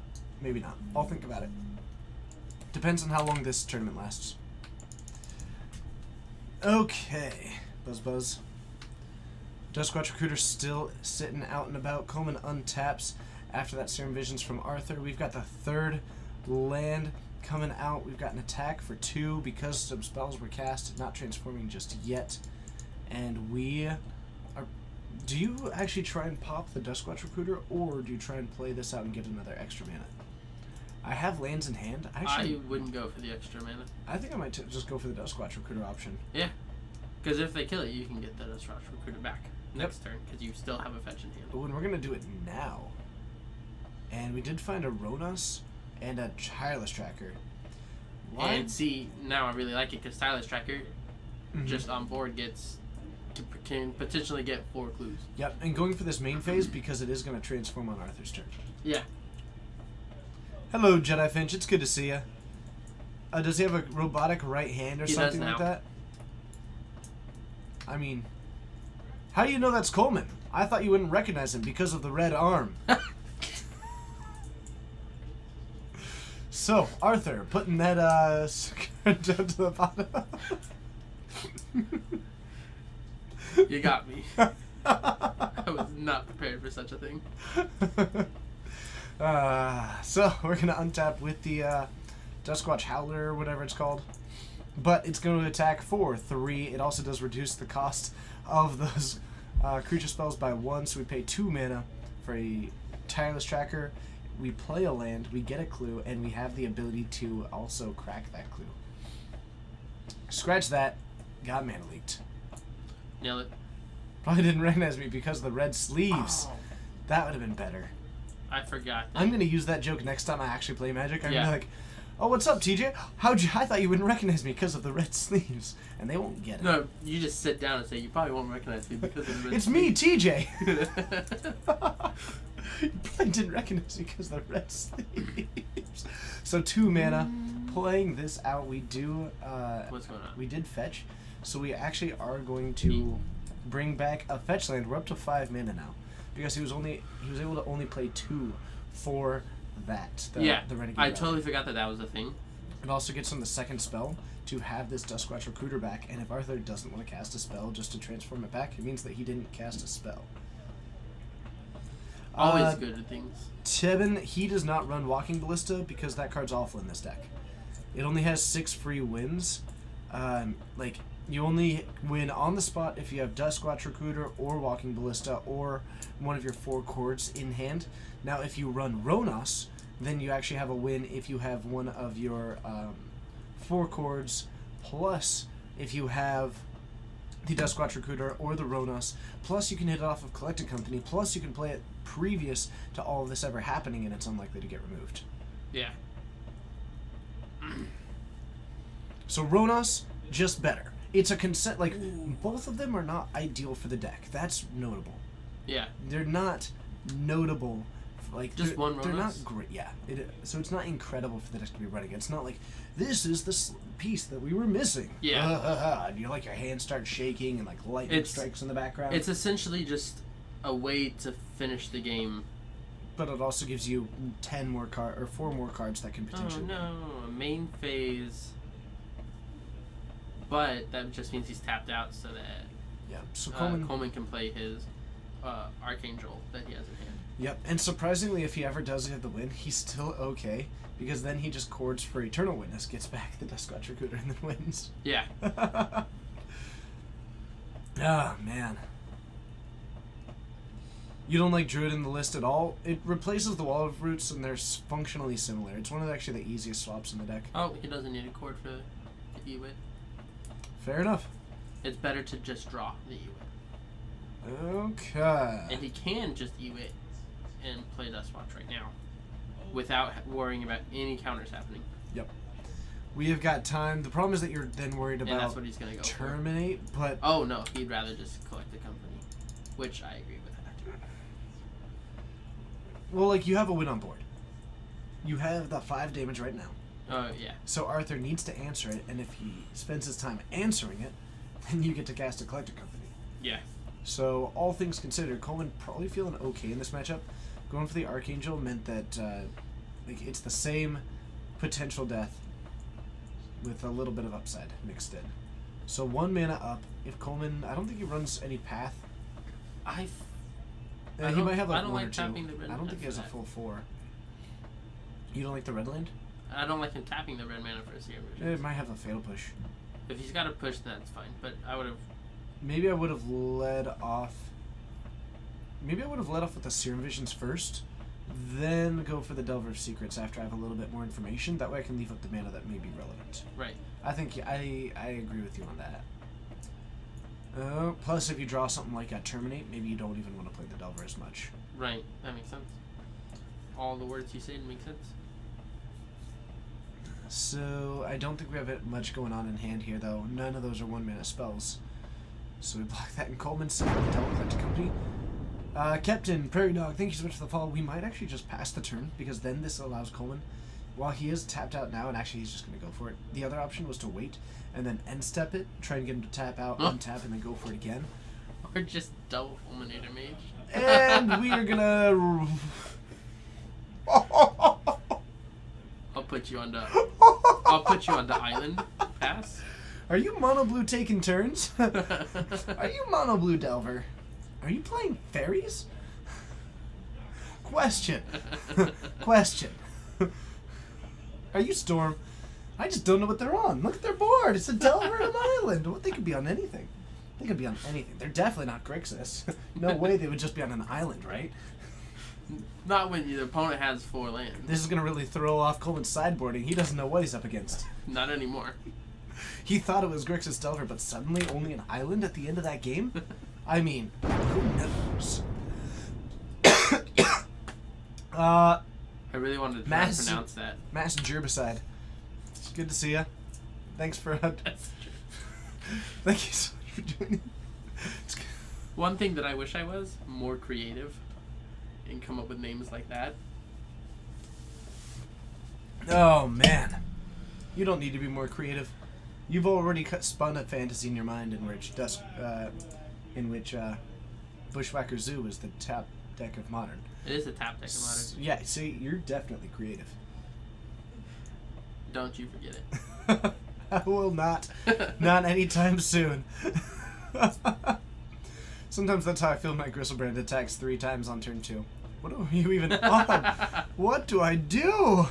No, I get that feeling a lot with Bushwhacker Zoo. It's just like, but that is the upside to it because I don't care. Okay. Mostly last time, assuming that was... Yeah.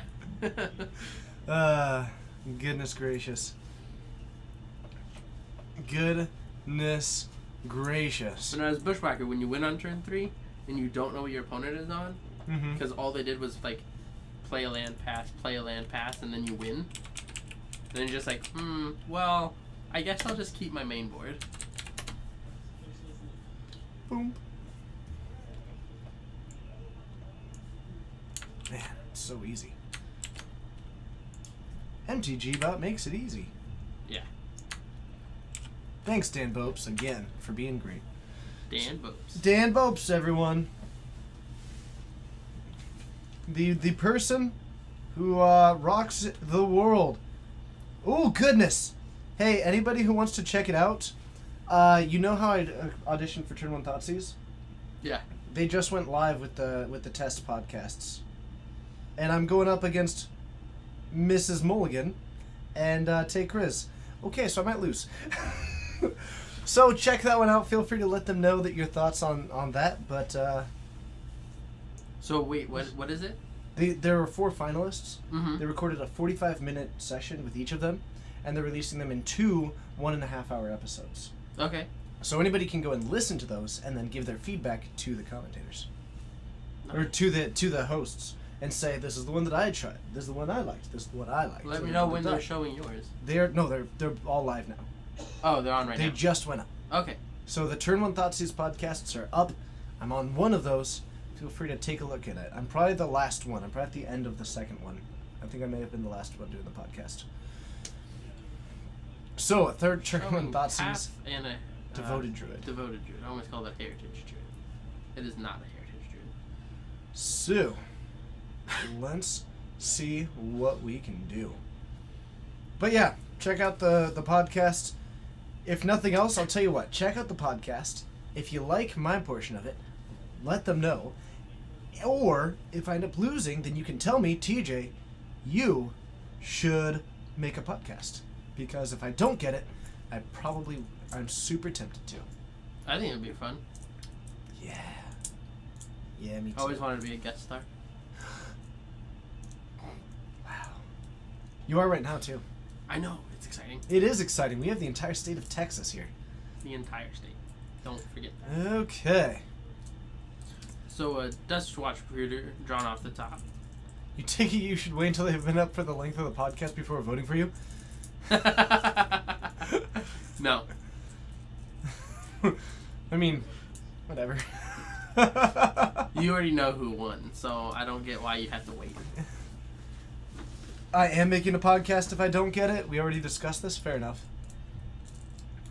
Okay. Thank you. Thank you, Steel. I appreciate that. So, 3 mana out. We're down to 15 on Arthur's side of the battlefield. Coleman sitting at a lofty 19 from a relative standpoint. And a Kitchen Finks. Scratch that. Let's get even loftier, is I think how the kids say it. I'm sure that is. I think I might see an Anger the Gods in Arthur's hand. That might be pretty good. I'm not an expert, though. I'm a little bit surprised that we didn't fire off the Thought Scour before this resolved, because if we drew into like a mana leak, that would feel pretty good. And if your intent is to do that no matter what. Do modern control decks play Essence Scatter at all? Do modern control decks play Essence Scatter? No. Okay, I didn't think so. Negate is generally more important. You have great removal. Like you have Path, you have Bolt, you have Fatal Push. You're much more interested in like your negates, counter squalls, things like that, to be able to take out the non-creature permanents. I actually still do want to take, is it turn 1 Thoughtseize? It is T1 Thoughtseize, I believe.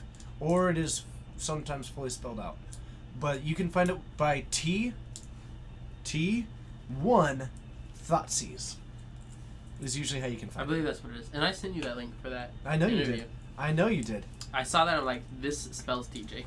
I would love my own TV show. Also, I'd love my own channel. And if I had $1 million, or if I won the lottery, I would basically create a Twitch stream that was a TV show. Like a constant, like, something happening. And I would do everything I possibly could to help you with that, because that sounds awesome. Positive reinforcement helps. I do what I can. That's pretty much all I have to offer. I have no skills computer-wise, and I have no money, so positive reinforcement and talent. And talent. I at least pretend to be talented, so. That's what talent is, to be honest. So an Inquisition coming on down. That Godless Shrine looking pretty medium. He's going to draw the angel right now. It was a white card. Got it. I mean, actually, Coleman was like doing pretty okay. A Lightning Bolt going for this Kitchen Finks feels pretty good when you're going up to 22 for your trouble and still sitting with a 2/1. Oh, it was not a white card. Full It just damage, had a white box. taking down a red-blue source. No outs to this one. Arthur sitting with a Dispel for this company. And actually, it's a little bit interesting because it said it went live. Hold on. Episodes 58 parts 1 and 2 are now live. Update your feeds or hit the site to hear them with Tikriz. Is that an Alan? Yeah, with Alan. Oh my goodness. The competition is fierce. Jennifer Long, Mrs. Mulligan, and me. Yay me. So now is it an interview with each individual person? We talked about like the meta and all that stuff. Okay. Yeah. And so it's just you talking with the other host? It's like a short podcast, okay. Yeah. I was just wondering if it was like, because they said versus, so I thought like you were talking with the other challenger. No. Okay. Each one is just one with the Yeah. host. So it's like just 4 mini podcasts. How do you feel like you did? Went well. It was like my first interaction with the person. So Okay. You know, Yeah. whatever like roughness there was there, we just kind of worked through it. So I think it was fun though. Anger the Gods coming on down. We're gonna sacrifice that to the Viscera Seer. put that on the bottom. Then we're going to sack the Viscerus here. Put that on the bottom. That looked like an Inofinza. Short podcast, it's 48 minutes. That is pretty short. Okay. Gavin, nailed it. Uh, Now all his creatures are going to be so big. I don't know what the date is, Ornell. I'm sorry. I just saw on Twitter that they posted that it's live. So, we have a Delver of Secrets on the battlefield, Coleman, with a Gavany Township and, well, nothing. Shoo! That's not good. No, it is not. No, it is not. But it means that he's thinning out his deck for this Gurmag angle. If I was Coleman, I would activate the Gavany Township at the end step. I don't see any reason. I don't see the downside in that. The problem is that actually Arthur does have a Dispel in hand, but we have seen kind of why that isn't good. Actually, this is a little bit almost telling of why this was so, why Company was so oppressive during its time. Mm-hmm. We have seen Arthur cite in a card that is specifically designed to take down instants against a deck that is running like 30 creatures. Right. Just because Company is so good in this deck. Establish Dominance, swing for 1. Is there any way to download it onto an Android? Yes. I do it myself. It looked like another There's land. actually an app that you can use. Oh, but we're drawing a card with But that. we're drawing a whole card. Renegade. Oh, that was a chord. If you can get Arthur to tap out, 1, 2. you chord for Eternal Witness, get it back, and then chord again. And you go for, maybe you go for Eternal Witness. What can you go for? Unless he has a Silver Bullet in the deck. But we've got an attack for 6, and I think he's just dead to the Dispel, but he doesn't realize it. That is unfortunate. That is unfortunate. Chord for full. Dispel takes it down. John, And select the company. no, but you're close. It's a Verdant Catacombs. So I think this is probably how game 1 went. Yeah, probably. A lot of spot removal and Anger the Gods. Well, maybe not in Anger the Gods. And then just Arthur. Notably, Arthur has hit no instant or sorceries. That's actually pseudo relevant. Mm-hmm. We've had 2 turns without it, which means that Colin can assume that 2 of the cards in that hand are not. So we got 8 now flying in, turning it from a 3-turn clock to a 2-turn clock. Mm-hmm. Pretty significant. There's no point in not fetching. Unless I mean, he has Bolt. You are dead no matter what. So the incidental, like, thinning Yeah. is exact, like, it can't get worse. I'm dead no matter what. So, like, the life point doesn't matter at this point. Yeah. But honestly, I don't even know what gets out of it. Like, a company into an Eternal Witness to get back the company. Path to Exile surprisingly buys a turn. But we're going to pass it back, and at the upkeep, we are going to take down the Gurmag Angler just that the land is tapped. There's no point in waiting because he had all his mana untapped anyways. Right, and then Arthur would just have another card in hand, which Yeah. would be a count, like a Cryptic Command or something. Yeah. Probably not a Cryptic Command in this one. Finks could bring this back with Gavany. Finks could get it close with Gavany. I mean, it's still a 2-turn clock. Yep. So we're going to attack for 3. Snap Bolt. And we are going to show a win, and that is probably going to be it. Should have pathed the Delver. I don't know why pathing the Delver is the optimal choice. I guess you go down to 1, except more of your creatures end up blocking it. Yeah, I guess And it that's looks like reasonable. the top 5 cards, 4 of them are land. Yep. So- Alright. Did not go well there. Lands take it. Lands, take it. Except the person who played less lands actually won. And that would be Arthur. Yeah, the lands killed Coleman. Yeah, yeah. So the lands are the true winners here? Yeah. Okay. I hear you there. So Arthur taking the win, Coleman taking a loss, and we're going to move on up to the booth and see if either A, there's another match, or B, the round is coming towards an end, and we are just going to get some more Magic on here. 4 rounds. We're in round 2 right now. See you up there.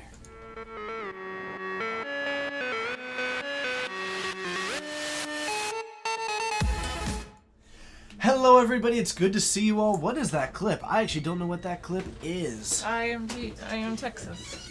What's up, Maeve? How you I'm doing? actually Texas. Some of my hair doesn't show up. So, yeah, I know. It's because you shaved it off.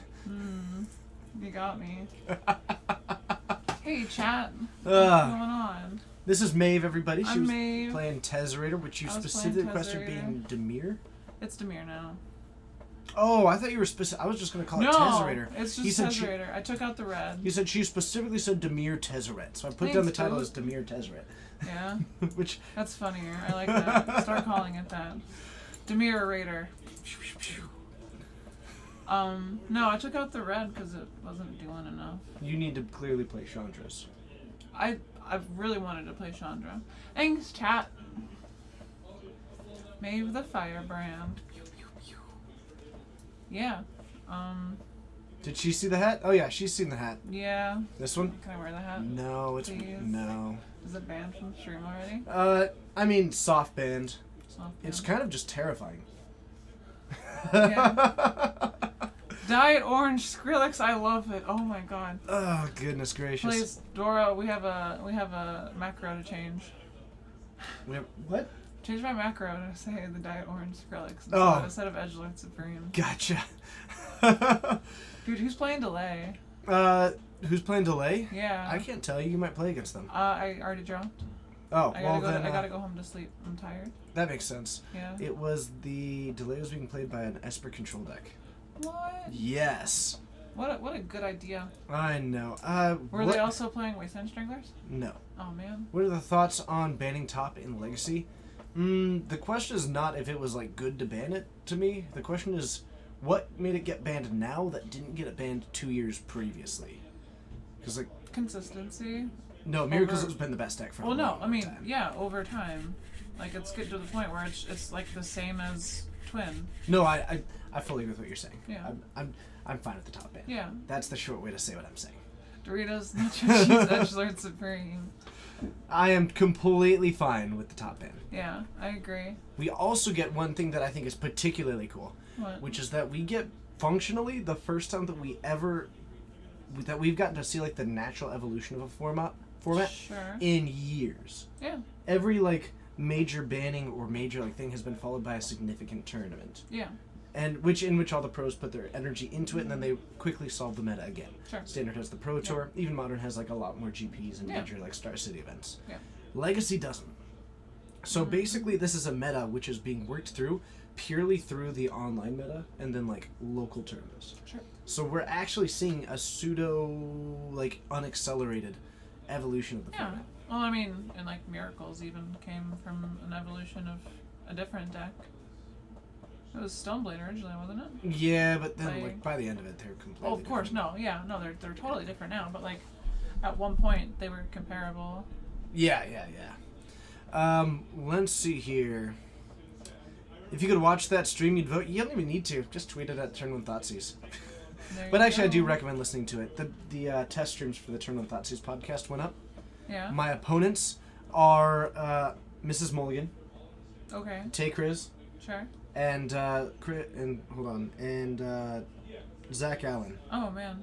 So Have it's fun. Have fun with that. yeah, the competition Good- is good stacked. luck. Yeah. So if I don't get it, I'll make my own. Yeah. I mean, that's the logical step, right? Yeah.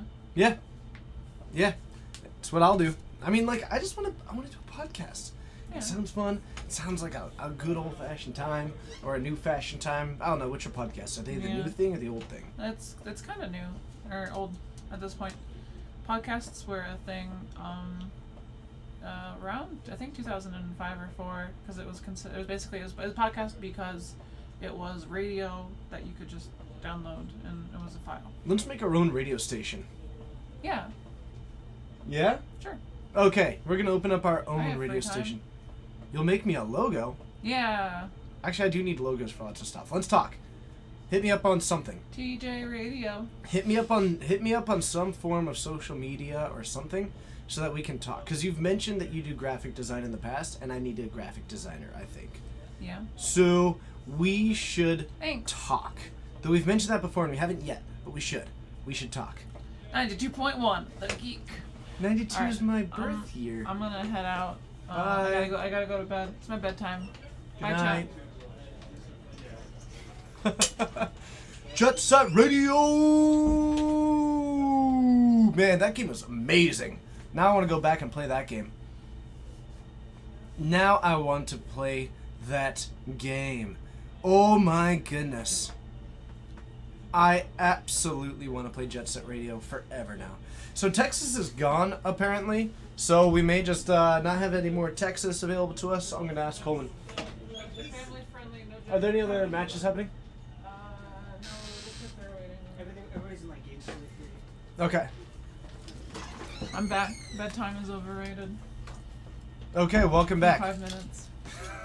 Just waiting for the round to end? Yeah. Okay, sounds good. Sounds good. So how was Tezzeret? How is it without the red? It's doing the same thing. Victim of Night has been standing in for Terminate. Uh-huh. Literally only hit a werewolf against the 4-color good stuff deck. And that was in practice. Like I've only played it 2 times? No, but the KCI that I put in, Yep. Infinite Thoughters? effectively just works as a 5th Tezzeret or 6th Tezzeret. I won 2 games in a row just in as a a free single win. match Sure. with infinite combo to KCI. Yeah, that's pretty good. Ad nauseum, though, not a good matchup. Oh no, it was terrible, and I should have just mulled until I found a single land and a pithing needle. You should not. I mean, They'll just kill you with either Laboratory Maniac probably, or but Echoing Truth. I like the idea of it. Oh yeah, the idea is fun. It's like, oh, I mulled to 2 and I still won. Ah. I think the lowest I've ever mulliganed in one was... Did I do a 3 on stream? I've done 4. I know I've done 4. Explain Tezzeret. Oh gosh. So, my favorite thing in Magic, I've decided, is I love getting way too much value out of a single thing, a single card, a single permanent, than I should. So Tezzeret effectively searches my deck 4 times over in a match. And I have just really good artifacts. I focus on prison instead of aggressiveness because I am a control player. That does make sense in a control deck. Yeah. So I've been running Aurora conventions recently, especially because I went down to just blue and black. And basically the main win condition, the combo win condition, in a perfect world, I will always play a Tezzeret Agent of Bolas, plus him once, and then neg him for at least 20. Yep. Yep. I also have Papa Tez, the other one, the 5-cost one. Do you really? Yep, just one of. Huh. Nope, that's not That's Tezzeret's Ambition. it. I know. I just clicked So the first Tezzeret- blue card with Tezzeret Tezzeret the on it. Seeker makes me a couple Thopters casually, finds literally anything in the deck, and then wins the game. As his 3 abilities. Oh no, it's terrible. This is what I've oh wait. Are we talking about my macro? Doritos, nacho cheese, edgelords. Man, that is becoming quite the... I'm not sure what... Man, you keep saying macro. Hold on. You're clicking a thing, and I bet it... I guarantee... I bet it's the... Yeah, it absolutely is. Yep. Oh, and every time. Every time. You Brushwog. Brushwog's great. Yeah. Man. We need a Chubtoad emote. Yeah. That's Yeah. gonna be our next. That, we need TJ. We need Sappy TJ.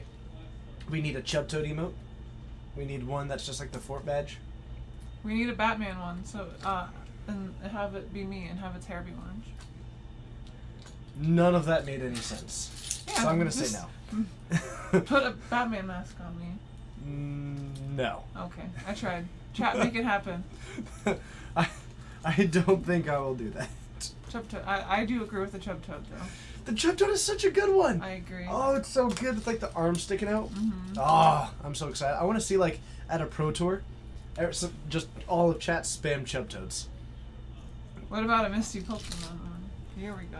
What about a Misty Pokemon one? A Misty now. Actually, that's. I mean, your hair's like red enough too. It's quite close. You got me.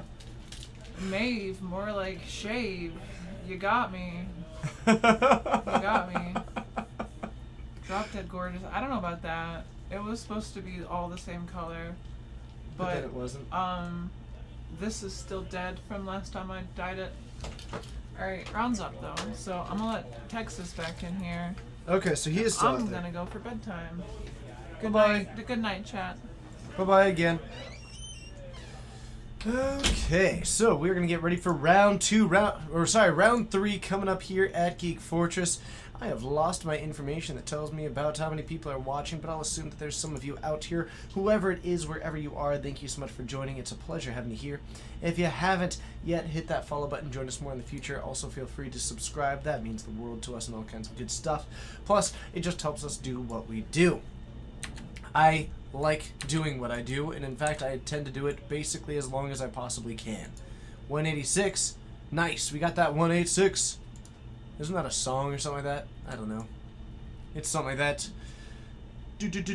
7 people. Thank you so much. And 1 kangaroo. Well, I think that kangaroo counts as being cool enough to be the other 179 people, to my knowledge. Now, I'm not a sorcerer who counts things like which is apparently one of the qualifications of being a sorcerer, is that you also have to be one that counts things. But regardless, that's awesome. Thank you everybody for being here, and I do really appreciate it.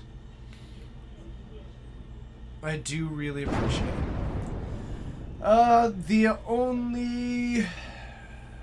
I can't quite pronounce that. Thank you so much for hitting that follow button. It's a pleasure having you here. Ornell, have a good night. Doran Xbox Live, thank you so much for hitting that follow button. It's a pleasure having you here. That is amazing and awesome and all kinds of exciting. And this is fine. I'm okay. You're more than okay. You're incredible. Thank you so much for the Absolutely sub, incredible. helping us do what we do. That's incredible and amazing, and helping us build that sub count, which we are now up to 162. It's challenging us. Look at it. Have you seen the brackets? This is like a week old, and it puts in brackets. Like, it no longer just says, you're at 162 subs. Nice job. Now it says, you're at 162 of 175. Does that mean we cap at 175? No, it means that we are somehow disappointing the computer. And I feel like it's a challenge, and I've been taking it as a challenge. Absolutely. Oh my goodness. I'm gonna sell with my second account. Looks like Thomas Rogers behind you is no longer watching, since Quickly Crashing has showed up, and I basically assume that all of those accounts are Donovan. So, do we have another match? Yes, we sure do. We have Kevin facing the wall? Kevin is facing the wall. Oh, okay. He's on burn, right? No, he's on Obzon deck. Okay. And then we got Chance on deck. So, is this Obzon, like straight Obzon? Yeah, I didn't see any companies, but I'd be shocked if he wasn't playing company. I mean, he might just be on actual Obzon. Yeah. I mean, like, Finks. No, it's Green White Hate Bears. I know what I'm talking about. I just saw Green and White, and I've been watching Coleman play a lot. Okay. Sounds good. So let's head on down to the field. This is round 3. Let's kick it off, everybody. I will see you there.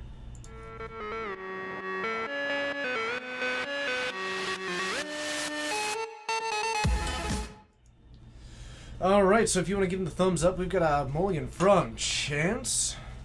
What's up, Siege Master? It's good to see you. How are you? How are you doing? I hope you're doing well. People of Earth, if you're not, I bring you greetings from Earth. That makes sense. I mean, I don't fear Earth people, I guess. I mean, Not like as a broad people. right. Yeah. I fear the people to be feared. Yeah, that art is so dark. You're right. Let's do something other than traverse the open world. Let's do... Mishra's Bobble? Mm, Trailalian. what do I want to do? You know what? I rarely get the chance to do these. Let's do this. Doran Live, thank you so much for hitting that follow button. It's a pleasure having you here. That's cool art. Yeah, it's good. Okay. Seems like a hard match for Hate Bears. It's actually not too bad. Kevin being on the play means that if he gets Leonin Arbiter and the Leonin Arbiter Ghost Quarter engine online, then it can actually really capitalize on what this deck is trying to do. And actually the Thalia also quite good. Yeah, Because the deck only runs like 8 creatures. right. So Thalia really effective. And- That's Blood Crypt, by the way. And if Kevin plays it right, and rather than attacking every turn like most decks want to do, especially Hate Bears, if he just builds up his army to just in one swing go for it. Potentially, yeah. And actually, if he's got a Path to Exile for this Charmgrove, needs to remember that it costs, you know, All it of his costs. mana. Yeah, but he also could just see Leonin Arbiter, Ghost Quarter, taking out the land, and then suddenly this deck is almost entirely shut off. Yeah, The mana base of this deck is not particularly. kind. Yeah, that's actually a really good way to describe it. It's not kind and it's not forgiving, No, but we do have a Voice of Resurgence. which is an excellent blocker. Yes, it is, because it'll replace itself with another 2/2. Is a Graveyard off screen? I mean, it's like half off screen. Oh, for the 0-1 hype. Gotcha. I hear what you're saying. I hear what you're saying. Chris does have a Thoughtseize, but any 1 mana spell costs double, Yeah. which is brutal, so chances going for a fetch. Is he considering the Teamer Battle Rage? Because that is not going to go nearly as well as he hopes, I don't think. Battle Rage is 3 mana, right? Battle Rage is 3 mana with Athalia out. Right. Okay, so it's 1 on a red. The problem is that it doesn't give him Yeah, there's no Ferocious ready. exactly. So I don't think that that's the intent. Maybe it's just to be able to go for, maybe it's like the 1 of Abrupt Decay or maybe a 2 of Abrupt Decay in here. Mm-hmm. That could be the option. I don't know. Like, fetching tells me, Yeah, you're just going for the Thoughtseize. okay, I'm just trying to take damage more than anything. Not leaving up a Black Source for a Death Shadow. Oh. His option. Voice or Lockstone Smiter. Oh, I so wish there wasn't a voice in his hand. No kidding. Goyf goes up to a 3/4 now. Oh. What do we got? We got sorcery, land, and creature now. That would be amazing. So a 3/4. So the Lockstone Spider, so long as nothing else So- enters the battlefield, beats out the Goyf, or enters the graveyard. Excuse Yep. me. Absolutely right. There's a lot of opportunities for things to enter the graveyard, but it all, like, Jinza still got that Teamer Battle Rage. Yeah. So, and I don't think an instant has entered the graveyard yet, so that actually would, though I guess it actually gives it before it goes into the graveyard, so you wouldn't have it at the time. Aw. Both players on 4 mana. Mana base everywhere right now. That's actually a little bit odd. I don't think that either of these decks wanted to hit their 4th land on turn 4. I think- Yeah, and we saw Kevin's hand. It's just filled with more land. Yep. Chance at 4 mana. Maybe a Liliana would be really good, but even the minus is like pretty tragically bad. Yeah. But I mean, Kolaghan's Command, paying 4, 2 damage, nothing to get back, so you probably just discard. I might have killed 2 of these creatures. I might have like hit the Voice of Resurgence and the Thalia. Because if you take down both of those, then it leaves creatures that, like, if you're gonna kill them, How do are you get both dead. of them? 2 damage to 1, and oh no, I was thinking of I'm used to playing Affinity against Kozilek's Return, and I'm used to it being able to kill 2 things. Oh, okay. I was just wrong there. I was wondering how one of them was an artifact. I was like, you destroy target artifact. I was like, are all the creatures not artifacts here? Oh man, I've been playing too much Affinity lately. Like, the only games that I've played in paper in the last 2 weeks were all Affinities. Like, Kozilek's Return was just a house. Right. Okay, so then that's absolutely the right play. Yeah. So we're going for the card draw, and we got a Ghost Quarter and an Aether Vial, which seems mediocre when That's you the have no artifact. cards in hand. That's the artifact that we could have hit. That's true. And a backup Should have Thalia. waited a Classy. turn. If you kill it, they will draw it. That Shadow, which is a 5/5. Still, you don't do it by hitting their name. You go up, there's a chat box at the top right of your thing, and then you have to remember their name and type in their name manually, and then select it from the potential options. Click it, and then you'll be able to whisper. But top right of the chat box, there will be a little, like, which looks like a text box. Mm-hmm. Like when I talk, but like in a comic book. Yes. And yes, Padre, you can in fact play Saheeli Modern. I lost to it the other day. Really? Yeah, What were you were I playing? was on Scred. That's great. Okay. Yep. That makes sense. But like 4 color Saheeli, it's pretty good. It's like a value deck. And there's the Arbiter.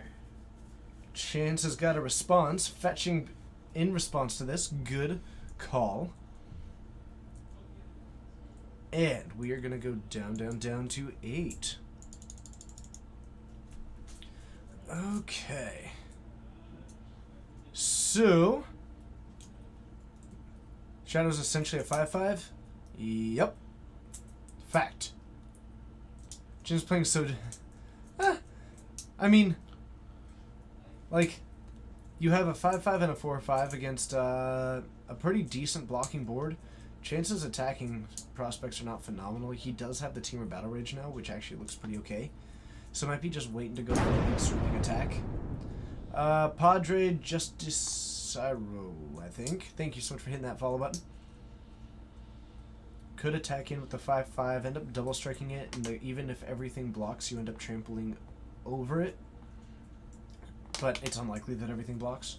Yeah. The problem is that Kevin is still at 20, so you're using a lot of resources to do basically nothing. And Chance gets to potentially... I like this if this is at Chance's upkeep, because it makes it to where if he wanted to pay the 2 to search, he wouldn't be able to cast a 2-mana spell. Right. That's pretty cool.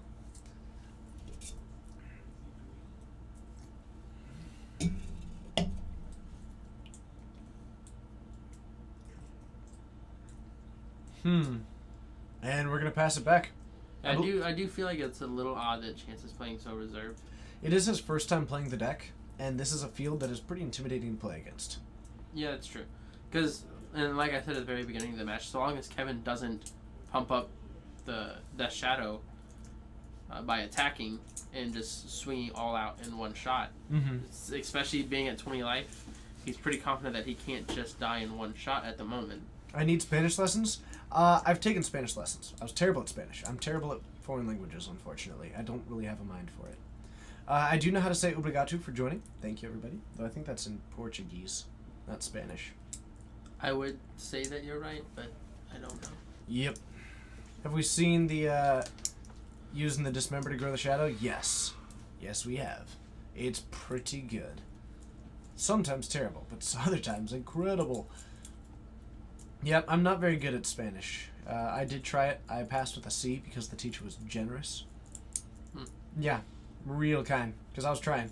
So it was like I got points that I probably had no business getting. I was not good at it. But I do remember how to say Pez de los Muertos, which is fish of the dead. I thought it sounded cool.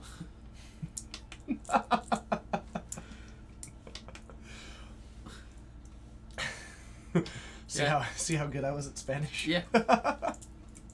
And knowing it, I'm probably mispronouncing it. Or like using the wrong grammar. Oh well.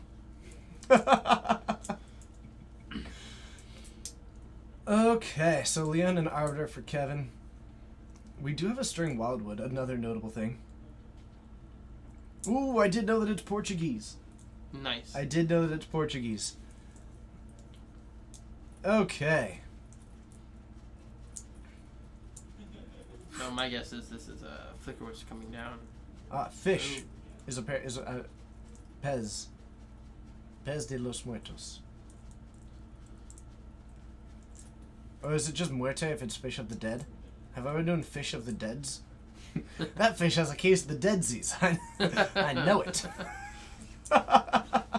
So Eternal Witness coming down, and Kevin with a phenomenal board getting aggressive, forcing some blocks here, and we are attacking straight for the Liliana. Oh goodness.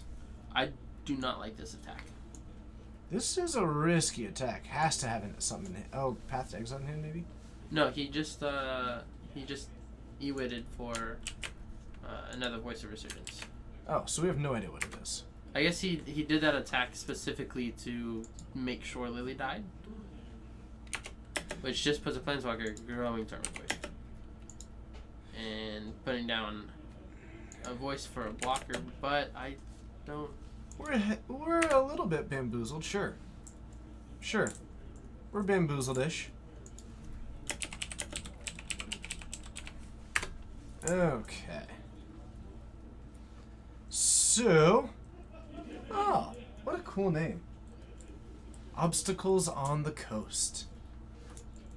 What a poetic name. Right? I think that's poetic. So, Tarmogoyf, 2 Death Shadows, so we've got a 5/6 and 2 5/5s up against some 2/2s and Eternal Witness, and that Leonin Arbiter. But now we can cast all kinds of spells, or at least we're not being taxed at all by them. Mm-hmm. So we're gonna block with the Voice of Resurgence because actually this gives a 4/4, which is kind of neat. But having another Death Shadow come down just still makes it really hard for Kevin to really get in there to do damage. If he swings now, he can still deal 4 but loses 2 creatures. And turn those Death Shadows into 7/7s. Right. But Kevin is still at 20. So Kevin is actually, I think, playing this just fine. Oh. Okay. Well, then maybe it doesn't mean what I thought it does.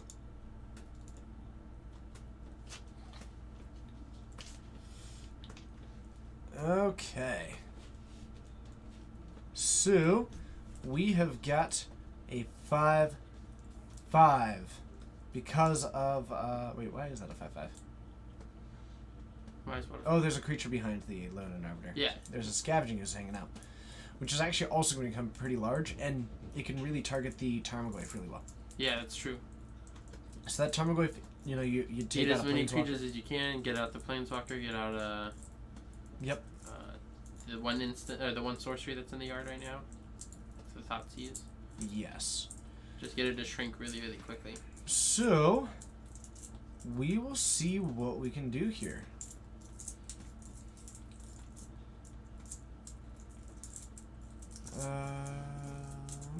Passing it back. Doesn't want to attack into that 5/5. So chances. Does he still have the Teamer Battle Rage? I think so. Probably just waiting for it to be enough to win with, but that is a tall order right now. Yeah. Getting a second Battle Rage.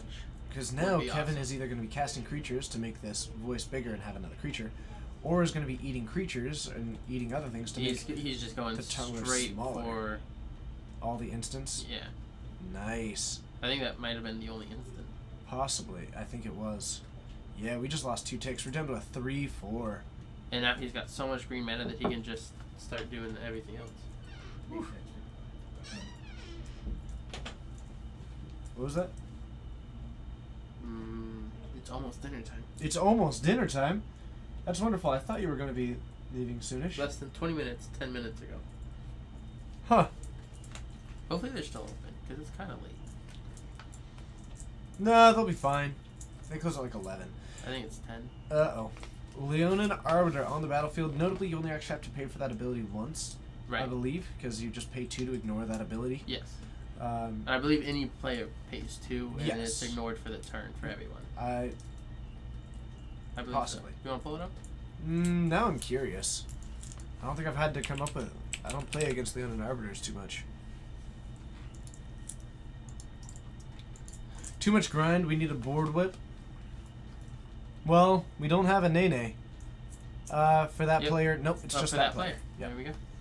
It is pay 4 now. Players can search libraries. Any player may pay 2 for that player to. It is 2 each. Wow. Okay. So we were wrong on that one. So it is. Oh, because there's two instances. Yep. Yeah. So I it is didn't see that, there and was it a is second per one. player. And another creature coming down, making Thanks, chat. the voice token a 7/7 It also actually attacks as an 8/8, with Exalted. which That's Chance okay. has to block. Yeah. Otherwise, he's got Dead another Z's. case of the Dead Z's. The Muertes. So now Kevin's just going for all of the creatures in the yards. I mean, you might as well just crush the Goyf while you can. Well, and the more life you gain, not only does your skews grow, but your You get a nice cushion. yeah, you get a little bit of good cushion. Now your Scavenging Ooze is bigger than both of the Death Shadows. Mm-hmm.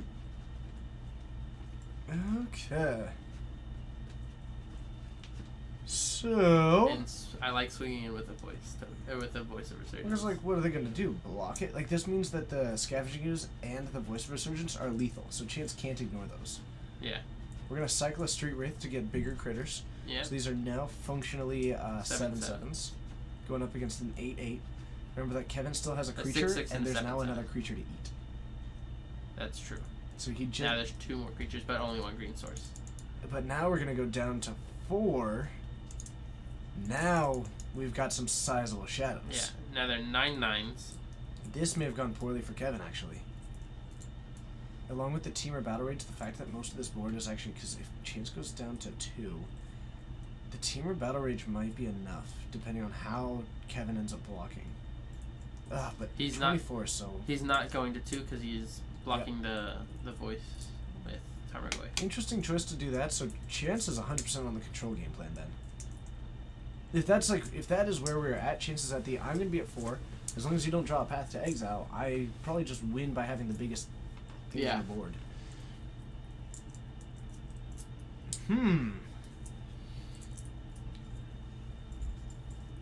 Interesting.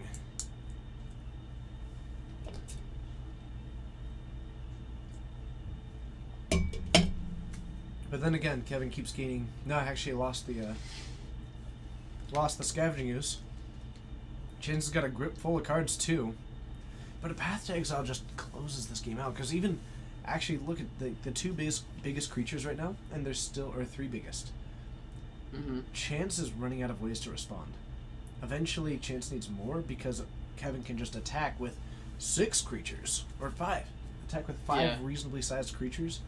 So you just wait a turn. Well, he's got 3 blockers, and he only has 4. I think you Ghost Quarter to take out the red source, if you can.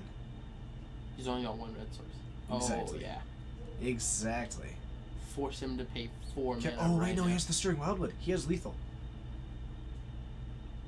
I forgot about the Stirring Wildwood. So he, yeah. That's 5. That's a lethal attack if he has the Stirring Wildwood up. What does Chance have in hand? If he's got a bolt or a push, that's but not. You're at 24. I mean, I guess you're dead if it goes wrong. So maybe it's worth waiting. Take out the red source first. Honestly, Kevin's got flyers. But why not hit the red source now? Yeah, I think not hitting the red source was. What do you bad need call. the extra mana for? String Wildwood, does it activate for 4 and It not 3? activates for 4.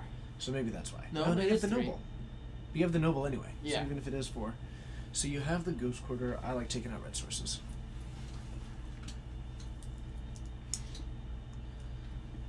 Does But Jund- Jund's got to have removal in hand right now. Or Chance has to have removal. Yeah, so there's 1 push. Okay. Even with the double Leonid Arbiter, actually Chance wouldn't even have the opportunity to search. Well, in response to the Ghost Quarter, you pay 2, Ghost Quarter resolves, Sure. and then you can search. But then you don't have a fatal push. Well, if he Ghost Quarter on the last turn. Oh, you just mean on the upkeep. Anytime, really, yeah. You do an upkeep, then yeah. So with killing a creature, that now puts 2 more cards for Goyf to pump up. So we are paying the 2. We are... Thanks to Traverse to get anything he wants, any creature he wants. But he can't play it this turn. Huh. So that just kind of pushes him back a whole 2 turns before he can really effectively swing in. Not really, because he can't cast the Death Shadow this turn unless he's got a land in hand. Right. And that's what I'm saying is now he's got a next turn play Death Shadow, next turn swing in Don't you with just... 3. No, you just attack for the win if you're Kevin. You don't have the win. Oh, no, because You you had lost the the win. Leonid Arbiter. Yeah. Now Never you mi- have the win. Now you have the win. So the Path to Exile, pretty good draw there. And he can't search. Activate Bash. And And that is... activating turns it into a 5/5. Well, I mean... It doesn't matter, but that's you have to block that. you have you 4 have to creatures block with one power other. 2 or more. Yeah. So, that is going to be a win for Kevin. So Kevin takes game 1 of this. Yeah. Man. And I do think, I think in this particular matchup, Uh-huh. that experience is going to be the winner. If Kevin this is- playing a lot of green-white hate pairs, and Yeah. Chance playing this deck in his first tournament with it. Yeah. Yeah, that is going to be significant. Like, Shadow Jund is pretty difficult to play. It is. It is a lot harder to play than I think And- I first gave it credit for. And that's one reason why I'm totally fine with them not banning Death Shadow on this last ban list, because it's a hard deck to play. Not everyone just buys the cards and does well. It takes a while for you to learn what you need to do, when you need to do it, and how you need to do it. I mean, I will say that argument could have been made about Miracles. True, but Miracles was around for so long that everyone learned it. Yeah. I think it's just... The Death Shadows we've been seeing recently, we've only been seeing recently. Well, then it's not even like the most... Well, actually, it's the most played deck, but it's not the top performing deck right now. There's a lot of great decks that people enjoy playing that don't lose to Death Shadow. And the longer Death Shadow's out, the more people learn how to play against it. Yep. That's why you don't see Bantal Eldrazi anymore, because people learned how to beat it. Yep. So they had to shift into what is now Eldrazi Tron. You've got that. You've got Affinity doing well. You've got Blue-White Control doing really well. Mm-hmm. Storm doing a lot better than I expected. I think its matchup might be a lot better than I first evaluated it to be. Storm and Death Shadow? Yeah. Because Storm's surviving, and I really feel like that matchup should be bad for Storm, but I haven't seen it happen. So I think that it's possible that that just the actual playing out of the matchup is different than I expect it to be. Right. Because I just figured that like 12 hand disruption spells are pretty good against Storm. That's kind of like my baseline. Eldrazi Tron is just not good in your opinion? That's an opinion. I personally believe Bantal Eldrazi... I thought Bantal Eldrazi was better, and I think Tron is better than Eldrazi Tron. I think Green Red Tron is better than Eldrazi Tron. For the meta.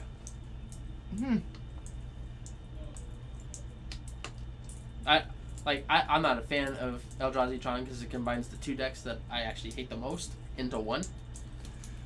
I think Eldrazi Tron is pretty good. I think that deck is being underrated by the people who are currently like. I mean that's definitely fair. Yeah. Yeah. No, I understand the different decks, Yeah. but it's one of those. You noticed a rise in Eldrazi Tron and a decline in Bantal Eldrazi. Okay. So. But it is dinner time, so I'm gonna leave you alone. Bye. Thanks for joining. I had a lot of fun. Sorry, I keep doing that. Every time. All right, man. That table surprised you out of nowhere. So, game 2, Shadow Jund up against Green White Hay Bears. Green White Hay Bears taking game 1. Chance trying to play the control game. Did not go particularly well. Okay. So, we'll see what we can come up with. Alright, so Chance still sideboarding, Kevin shuffling up. I think Chance, I mean, it's been said in chat plenty, so just to talk about that for a brief moment, Chance should probably be a lot more aggressive. To where, attacking in and forcing these voices to die, and then they have a 2/2 token, and then you attack into the 2/2 token. Great, then you're feeling pretty good.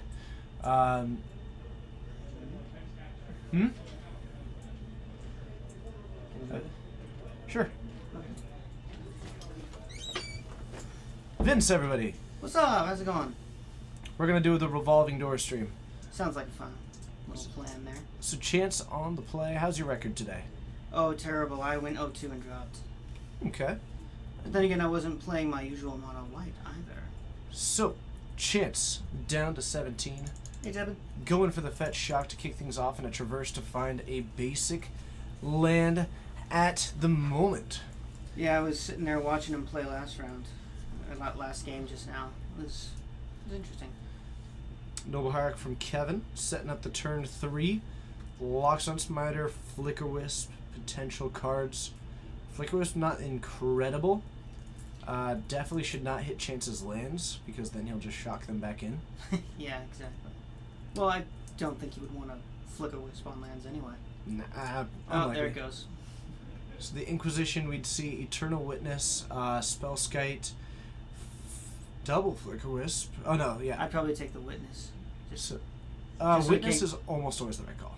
Yeah. Maybe the Scavenging Ooze. Yeah, the Skoos would probably shut him down a little more, getting rid of the Tarmogoyfs and just taking away powers. If I have a Kolaghan's command, I'll take the Eternal Witness, Oh yeah, because then I can hit the Scavenging Ooze and the Spellskite. Spellskite. If I... Oh, unless he decides to get rid of that Ghost Quarter. If you're going to be just getting aggressive with, like, Death Shadows, then I'm probably going to take the Scavenging Ooze, Yeah, because it at least forces Kevin to use a lot, like, yeah. play the Ewit next turn, which isn't a bad play. Makes him waste a resource on the Skoos, yeah. Or in this case, maybe the Hierarch in that case. And the Tarfire takes it in. Actually, I still think I'm in favor of taking down Eternal Witness. Yeah. Just the functionality of it is just, it's too useful as a toolbox. It's a real good card. It is. Because, like, even Kolaghan's command, I Yes, don't I'm think aware, there's a Maeve. creature to get Or back. Maeve. Sorry. I'm aware, Maeve. Yeah, he'll just take it back. Okay. Huh. So there's the Spellskite. It's going to make it a lot more difficult. Pay 2, redirect that to Spellskite. You can. You can, it just won't. Go well. Yeah. Reasonable. So I think we have another Ghost Quarter out, and we're going to take the Eternal Witness. I like that call a lot. Yep. Gotta agree with that one. Always good. Just needs an answer to a 3/1 flyer, which will be, oh no, problematic. Yeah, I mean, dies. unless you don't think he's got a Anger of the Gods in there, do you? Am I siding Chance? that in? I have seen a couple of versions running like 1 or 2 Anger of the Gods, just because Tarmogoyf and Death Shadow don't die to it. So I have not seen usually. it. Yeah. But also Kolaghan's command, a revolting fatal push. Well, all of those Tarfire. can be redirected by the Spellskite, causing more problems than they solve. True. The Kolaghan's command, you probably just end up beating that and maybe a discard, or get back a creature if one's died. True. So, maybe you do need something like that. I don't know. Anger would be interesting. It would definitely be effective here. I don't know Chance of sideboard though, so we are just gonna hit this. Okay. So does Chance fetch, shock, then find a basic? Okay, now he's just gonna go for the land that is currently tapped. Alright, that'll work, yeah. So gonna take down the Stomping Ground, make it to a Chance. Well, he's gonna fetch shock Well, anyway. if he did Ghost Quarter of the fetch and then Chance fetched in response, then it would have just... He wouldn't have gotten the extra basic. I because, know, yeah. but it'd be fun. It would be fun, and it would be nice if it worked that way, but What if he fetch shocked and then Kevin hit it? that could work. Okay. Like, what if they just mutually But then agree he to- would just, like, get the same thing. They do some Frankie Peanuts kind of stuff. Okay, I can dig it. Like, I agree, now you have to promise to go with it. Okay. Alright, I solemnly swear that I'm up to no good. Well, that's probably good, I suppose. If you're back here, Yeah. being up to no good. I mean, like Well, those it's who just a can't fun time. those who can't play commentate. So you know, that's where I'm at. That's harsh. I've been back Hey, here. you a can year. usually beat me, so. I've been back here a year and a half, Vince. If Well- anything, I'm insulting myself. I don't know, man. I don't think it's that bad, but. Let's see here. Let's see. No, I've been doing this for over a year and a half now. It has been a while. It has been It's quite been a while. a year and 7 months, I think. Something like that. Man, it's been a while. Just trying to see what you're looking at up there. The timeline. Oh yeah, oh there it We is. should Yeah, have I started. see. Man, we should have started notching timeline stuffs. So I don't think Dylan would appreciate that. he doesn't come back here. That's true. So Tarmogoyf on the field. It's a big ol' 6/7. The fatal push taken down. The Spellskite feels pretty good. Always. And- Always feels good to be getting rid of that little bugger. Get off the board. Kevin feeling a little bit jealous of all these shocklands. Puts himself down to 18. Joining the cool club with taking some damage. I don't know, man. I think that basics are where it's at, but that's just me. Mm-hmm. Let's see. You need to make my pasta? Yes, you do. I'm all about pasta. Pasta, Pasta is delicious. definitely one of my favorite foods. Definitely favorite food. Favorite food? Yes. Pasta, best. But what kind of pasta? Fettuccine Alfredo with chicken. I said what kind of pasta, not what kind of dish. Then fettuccine. Ah, there we go. So, Fettuccine Ragazzi? Nope. Just plain bland French fettuccine. You're no fun. The Ragazzi is better, in my opinion. Nah. My oh so humble. Have Brian or John been on Basic. camera? We have had John. Oh. Yes. Oh, that's good. I was wondering if I thought for a while that we only had one viewer, but it turns out we have another viewer too. I'm pretty sure we have plenty right now. Like, That's I just checked a little bit ago and it was like over 200. I'd hate for me to just walk in here and then you lose all your viewers. That'd be sad for me. Don't make me feel sad. Don't make me still feel sad, chat, please. I never feel sad. Sad face emoji. Okay. Do new sets have this kind of interactions? Not really. Yeah, not usually. Mostly just because Unless- Wizards has been toning back the power. Unless, a lot of new course, cards. you want to make tokens and you have a Cletus out. 2 is multiple viewers. That's true. So, Flickerus comes on down, and I'm not quite sure what we want to hit. We could hit just one of our lands to have 2 mana up, Ewit. but that's Just get something back. unlikely. Ewit is probably the best call. Get back another Ewit. Get the Ewit chain. Oh yeah, there we go. Now all he's missing is that Cryptic and the Aether Vial on 3, and he's just that's it. Are we sounding off on viewers? Apparently we're sounding off. Well, we thank you for still being here, Dan Bopes. Dan Bopes. Dan Bopes. I did see your tweet, Dan Bopes. Oh my God, Necrozilla on loop. Oh, that's my That's jam. I sometimes drive around town doing that. I can dig it. That sounds good. That sounds like something Tommy Moonray would do to just get an inspiration. Oh, absolutely. Does too. Okay. Oh, I didn't know that, viewer too. That is awesome. It sounds awesome. Oh, hey, yeah. Oh, the sound off continues. Ooh, lucky number 7. Aw, Benjamin Berry. Sorry, Benjamin _ Berry. I thought 14 was the lucky number. No, 7. It's usually 7 because 14 is just a multiple of 7. I mean, technically it is better because it's twice as much as 7. So Okay. I'll have to check with my Hobbit friends for a while. You haven't watched this stream in years. Fair enough. well, you should come back more often. We're here for you. I have not watched this stream in years either, I suppose. Viewer, I'm you. So, Doom guy. Flickerus, we have a Ghost Quarter out. Lands tapped. We could cut off green. We could cut off red. There is a Liliana, which will be plussing, cutting off green. I would definitely cut off the red at this point. The green, it just gets him the traverse at this point, and he's only got like 4 of those. So Traverse and Tarmogoyf, so it cuts off. Oh no, I might take down the green source. well, like he'll just get another one, and I would rather cut him off, like force him to go get a mountain, because at least cuts him off to double black, cuts him off a second lily, cuts him off. True. True. Just the oddities. Oh no. I'd have to think on it. But cutting the basic when they might not have another seems pretty good. Blizz Royals, thank you so much for hitting that follow button. It's a pleasure having you here. You're a rock star and an inspiration to many, many people, I'm sure. So thanks for doing what you do, thanks for being who you are, and thanks for being where you are. Because that, as John Lennon said, there's nowhere you can be that isn't where you're meant to be. And that's right here with us, so thanks for doing that. Hey man, be awesome. That's what I say. Don't hate, appreciate.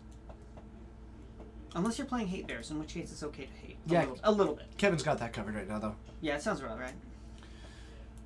So, we've got an Eternal Witness back. We've got a Spellskite hanging out. We are going to go for a double block, which strikes me as odd, but with Kevin at 8, probably playing around a Teamer Battle Rage. Probably. Because that gives 5 toughness, which means that the 12 double striking would only deal 7. So I think Kevin is playing around the Teamer Battle Rage right now. Yeah. I mean, slowly crashing with the Well, resub. It's good to see you. Thank you so much. Wow. What is your record out there? We saw you lose. Yeah. He's up there. The cold maniac giving us the sub. True story. Did I see the Cascade Games 1K that they ran at DreamHack in Austin? I saw that they ran one. I haven't had the chance to read it. Oh, Tevin. It doesn't hurt that bad. Also, that 7-month sub from Coleman.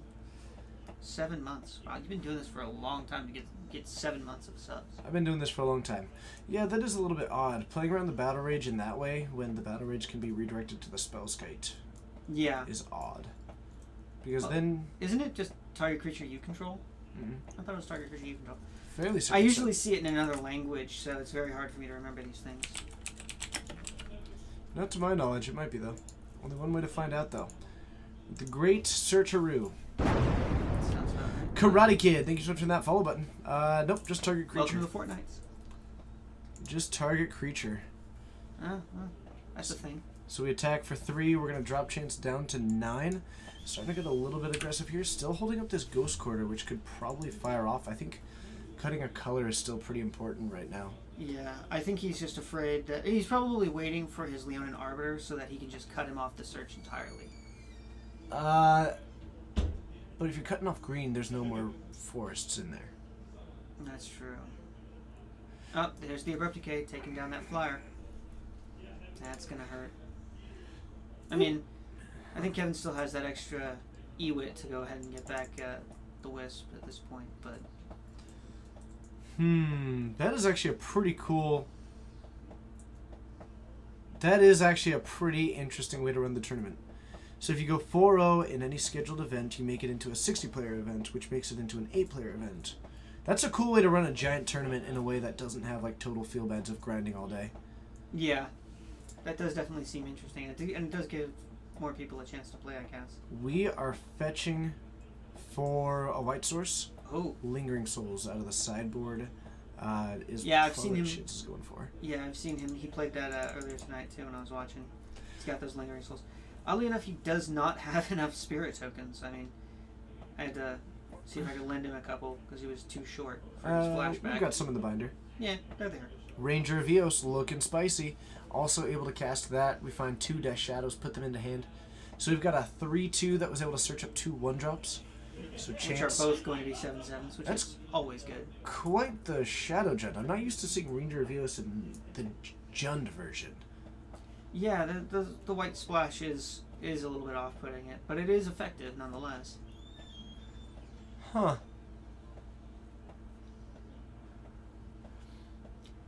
Still, I think that might just be the case of not using the Ghost Quarters when you could. Though I think right now, there's still the other Eternal Witness in hand.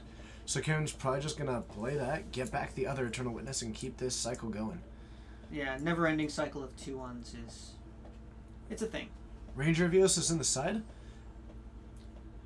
I believe so. I probably just didn't notice the Ranger. My bad. I've been noticing the Lingering Souls. Okay. Doro, it doesn't hurt that bad. Yeah, and the Eternal Witnesses getting back the Ghost Quarter after using it sounds incredible, and just nuking 3 lands. Yeah. That sounds real good. We're going to flicker this. There Bring it it is. back. Get back the Eternal Witness. And we are going to pass the turn. I'm pretty sure. Wasteland Carl's was worse. Yeah. Not close. Oh yeah, way worse. So we have an attack for 4 with this Flicker Wisp right now if we don't block anything, but we likely are going to. Kevin has tapped out, so Chance does have a couple of draws that could come out of this. You know what I'd love to see Kevin play next? Exalted Angel. Or Sublime Archangel. Sure. Sublime Archangel. Let's do it. Give them all Exalted. Oh, yeah. That's how we do it. Double Exalted on the Noble Hierarch. Totally. Oh yeah, that's a thing. Easy, and then you swing All for the about win with the Noble. Right. Huh. Alright, so we have an attack for 9. It's bold, considering the blockers. Mono Bolts, they usually do. Yeah. No, I actually like this attack, because Kevin has to block with enough that you won't die next turn. Never mind, hold on. If he doesn't have a Temur Battle Rage, he might just be dead. Because there's also a Stirring Wildwood still. Yeah, and this is exactly another reason why he should have hit the Blood Crypt taking off red, because that also gets rid of the Temur Battle Rage. I mean, he would have to, unless he goes for a mountain, which... Well, we know that 2 of these cards are Death Shadows. Yeah. He's got how many in hand there? Let's see. He's got 2 Death Shadows in hand. Well, yeah, no, I mean just in total his hand size, because... Oh, no idea. Yeah. No idea, but we're getting a recount here. So, let's see, creature, land, artifact on Kevin's side, Uh-huh. and instant, planeswalker, sorcery, tribal on chances. Huh. Yeah, Death Shadow is the greediest mana base ever. It's pretty great. Yeah. It's absurdly greedy. I mean, it's not quite 5-color Grady, but So we've got a 7-8. oh wow. First time our Goyf die is not sufficient. Well, probably not for the first time, but for one of the few times. It also doesn't have a 0-1 on it. Ah, that's true.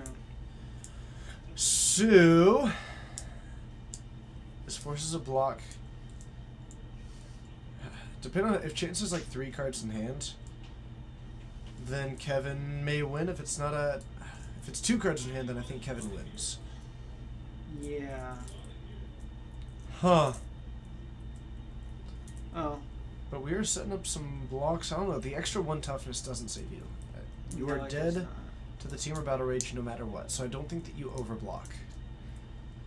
Well, the Teamer Battle Rage doesn't give plus power, so at this point it's... No, but double strike and trample on something with 7 That's true. is more than enough, no matter That- how you look at it. Yeah. And that doesn't. Up. So I think Chance is fine with that. That was an interesting double blocking. There was a little bit interesting because he didn't get any benefit from that. Alright, so here come the Death Shadows. And we do have more cards in hand. Another shadow. Oh, yep, there it is. Still 1 card left. So Kevin wouldn't have had the attack back lethal, but he could have had an extra creature sitting around. Yeah. Time to invest in one of those Tarmogoyf dice? Hmm. Maybe. You Needs to know, be big actually, enough. the last card could be Inquisition or Thoughtseize. He just is Something dead. hesitant to fire it off at this point. Yeah, something that's kind of functionally dead at this. Nice, that would be sweet. EE on 1. Oh, yeah. EE on 1. I don't know. The double block struck me as odd. I don't see a whole lot of benefit. Yeah, I mean, you could have at least kept the Hierarch around. Keeping or the Oh. Flicker Wisp, Oh, that's it. because I don't know. Like, if you're playing around Teamer Battle Rage or anything that gives trample, you didn't Yeah. do it. Yeah, double strike trample on something big is always gonna cause a lot of damage. Lot of damage. Hmm.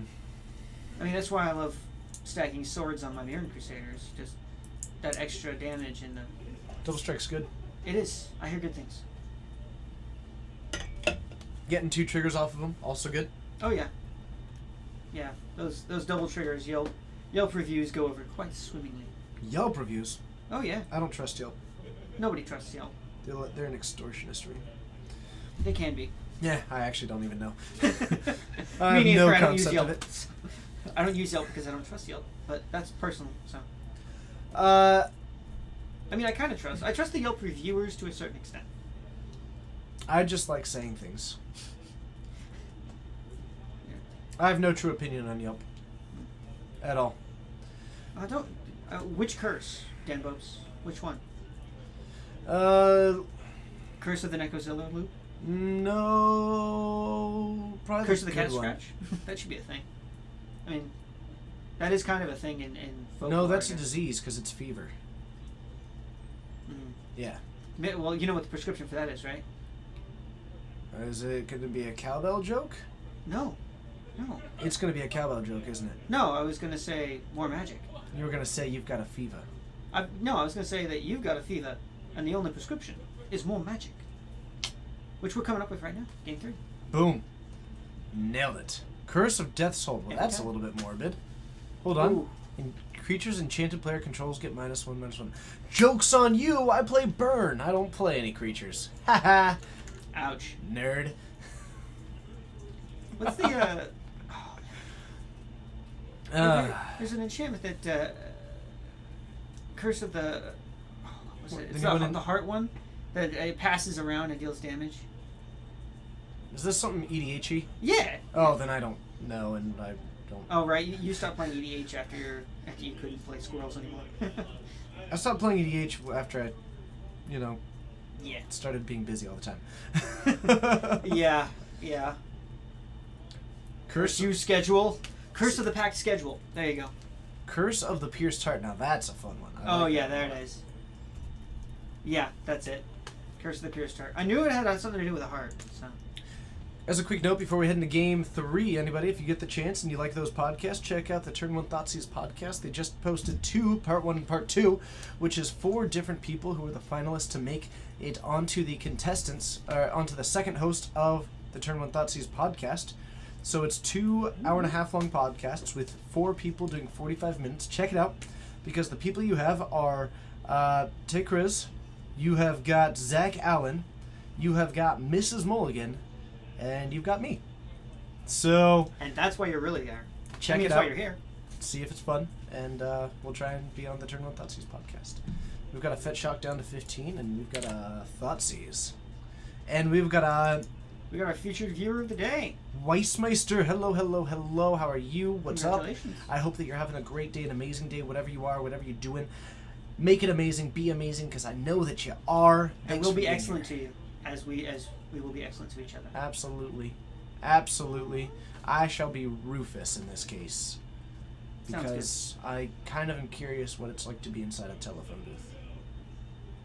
Well, I would imagine that it's bigger on the inside. Low hanging fruit. Low hanging fruit. Couldn't resist. So, I'm way too close to the green screen here. There we go. possibly. A little bit. Leon and Arbiter and a Vial. I'm probably taking Leon and Arbiter. Because I would have taken the vial just because long term, like he can just kill the arbiter. But with no creatures in hand and Kozilek's and Kolagon's command in the deck, I'm probably okay with a Vial that's not going to do anything for a couple of turns, as opposed to letting a top deck Ghost Quarter just crush my hopes and my dreams. That's true. You still have to be on the, and he's only got like what 4 ghost quarters out of 60 cards. They always have it. Oh, you can assume they always have it. have it. I don't always have it. That's because you don't run it. I do run it. I run ghost quarter. You run Ghost Quarter and Leon and Arbiter? Not Leon and arbiter. Oh no, if they have Leon and Arbiter, they will have Ghost Quarter. Well, not necessarily, but yeah. Every time. They may have tech edge or path. Fair. So down to 11 for Chance, putting in the Stomping Ground, setting up that mana base. Double red as opposed to double black, so no Liliana in hand. Oh, maybe he's going for that sweet searing why, blaze. why do you want double red? Well, I'm surprised that I think it was just going for the. Overgrown Tomb. I don't know. There must be the Overgrown Tomb in hand. That might be what it is, yeah. Although. Huh. So Tarmogoyf joins the field. We're at 11, and we've got creature and land in the graveyard and a It sorcery may just as be that well. like the stomping ground was the first one he saw. Could also be that. So a 3/4 Tarmogoyf. Up against that 0/1 Noble. Double Bolt. Could be Double Bolt. Maybe a Tarfire. Oh as yeah, well. Tarfire Bolt, something like that. Yeah, I could see that being a reasonable option. yeah. That's 5 damage. Overgrown Tomb. 5 damage. Oh no, that's Verdant. That's a Verdant Catacomb. So maybe it's just because the Verdant Catacomb can definitely get the Overgrown... they both can. Interesting. Perplexing. But we have an Inquisition to take a look. We see a Flicker Wisp. There it is. Basic Plains. Kevin almost certainly going to be popping this Horizon Canopy at the end step. I like the Patience, because then it doesn't get Inquisitioned, and you can cast all your spells that are 4 mana anyway. Well, yeah. Unless he just says he's got a T. Albino Lion, or Harry. Some do run Lightning Bolt. Basically, Yeah. some are on Lightning Bolt, most are on Tarfire, and some do a mix, depending on what they think and personal preference. Yeah. But usually there's at least 2 Tarfire. Sometimes there's 4. Sometimes there's a... And Bolt is just generally good, so I do like Lightning Bolt. yeah, I noticed from the I don't know Chance's exact list though, so I couldn't say whether or not he has Lightning Bolt.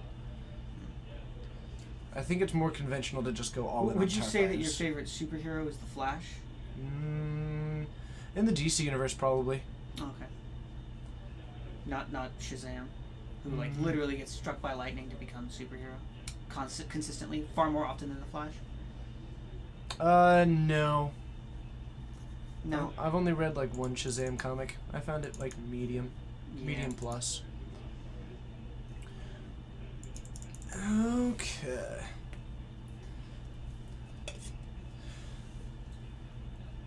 So there's the Ghost Quarter that we were talking about that he apparently had. Always had it. Note it, Yeah. and note that there hasn't been removal. Oh, looks like we might actually be on turns. Are we on turns, or is that the clock? That would be our clock reset. And I think we are on turns. That game 1 lasted a long time. Yeah. It So did. we are on turns. This is turn 2, and we might actually see a draw unless Kevin gets. Nah, I don't think Kevin can. Oh yeah, because there's the All right, so we are gonna see potentially a round 3 draw out of these players, but Chance decided to get aggressive, and I actually like this a lot, because actually Chance, this is turn 2, so Chance gets an attack next turn. Yeah. Down to 14. Fetch Shock, Teamer, Battle Rage, and a Tarfire. Let's see, you're down to 12. That might be the other reason why he got the double red for a second teamer battle rage on another target. Down to 12. We're going to Ghost Core to this, find a basic. Cuts off double red, but I think you might want the red now because you're dead to. Let's see here. Tarfire, are there instants in the graveyard? I don't think Going so. for the swamp. And that puts your Goyfs up to 5/4s plus the Teamer Battle Rage, turns one of them into a 10 plus a 5 plus a Death Shadow, which at that point, if you Tarfire potentially anything, then you've got another 5/5, which makes 20 damage, which is enough to kill Kevin. But just a Battle Rage might be enough, so I think we're counting it up, but we've got 6 plus 5, so 11 right now. And Kevin, just passing it back, I think Kevin's got nothing. Do we have a way to damage ourselves for 3? Let's find out. So there's a second Death Shadow. Coming in hot. Nothing? Uh-oh. Oh, Cycle Street Wraith, There it is. and that'll get it. That'll do it. Chance gets it with Exacxies. Wow. One could almost say that. Oh wait, He no, had- is that one off? Hold on. 5, 6, 7. No, that's one off. Is that one off? Wait, let's see. 4. The Alpha XY, thank you so much for hitting that sub button. You're amazing. Hello to you. You are the Sub Alpha, five. not a beta. What? Okay, so let's see. Those were 6. 5, 6, 7. Was that only 13? That was 14. That was exactly because the Goyfs were 3 each. Plus plus he was at 8 minus 2 from the Street Wraith cycle puts him to 6. 6 minus 13 is. Oh no wait, you're right. That is 13 damage. Was that only 13? Or was that 14? Was that 13 or 14? We actually it was picked up before. Was it lethal or was it not lethal? It's lethal. Okay, it was lethal. Okay, it there we was go. lethal. Pretty Lethal good. by 2. Got it. Alright. Oh, okay, so it's 2 extra. Okay, Alright, cool. So yeah, there it is. So- there we go. Yeah, I think we might have been missing something. That maybe Yeah, the we- Glyph die was actually at a 4/5 and we didn't notice it. Yeah, Or that they might have been didn't what it change was, just because they didn't change the die. Like I was sitting over there changing dice for them before, so. Either way, let's head on up to the booth.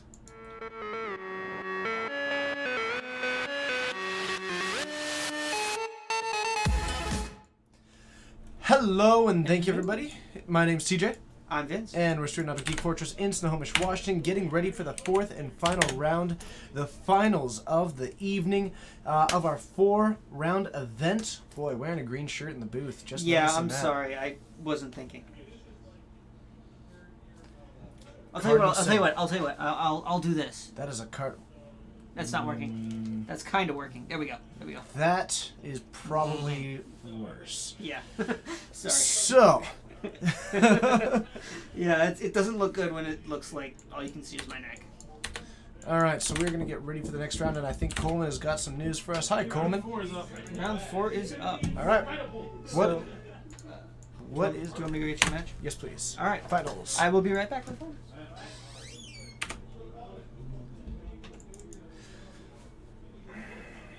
Okay, have a good night, Harry. Enjoy your evening, sleep well, do awesome things, and let's see what we can do. Woo! Want to put Steve's name up?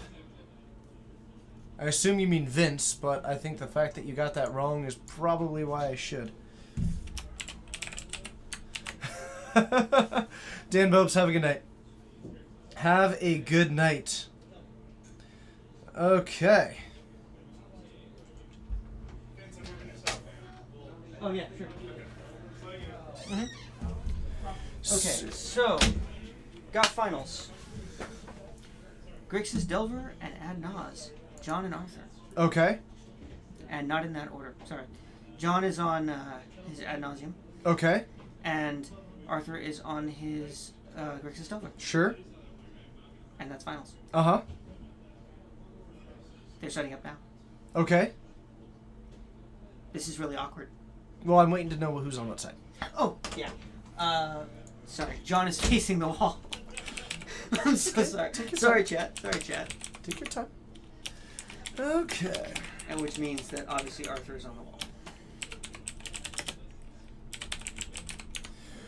Ad nauseum. Which I And tend to put in its own category of combo decks. But that's just me. Grixis Delver, wonder if he's trying out Bone Pickers? No, if he was trying out Bone Pickers, he wouldn't have won. That's harsh. That's Card's harsh. terrible. Like, I mean, I guess, but... And you know what's funny? I heard everyone talking up Harsh Mentor, and I haven't seen it at all, which I think card's it's- also garbage. It is, but... Let's head on down for the finals. Okay. It's real bad. See you down there.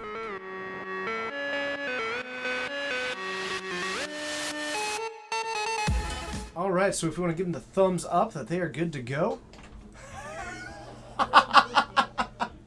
John's wearing Coleman's other glove. Well, I mean, Coleman's already Michael Jackson right now, so... Oh, that's brilliant. I mean, it just goes to show that John is the other half of Coleman. It's Delver 5 through 8. It's Delver that doesn't come down turn 1 and requires that you also spend another card to remove another creature that can't be yours, or to remove one of your own creatures in like the worst tempo ever. Yeah, Yes. sounds about right. Are you really a sheep? I don't know. I'm not really sure if they're saying that to me or to the Alpha XY, but let's not call people sheep regardless. Yeah, that's kind of awkward. Kind of not nice.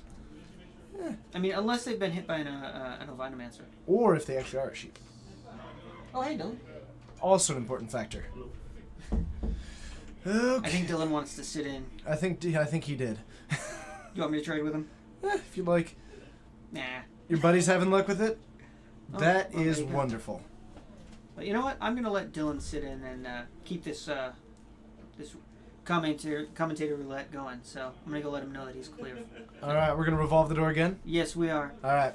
Thanks, Peace. everybody. Thanks for Good joining. night. Good to be here. Okay. So, let's see what we can get, and we might have Dylan coming in to join. What's up, Dylan? How you doing? Hello, everybody. Are you excited for this last round?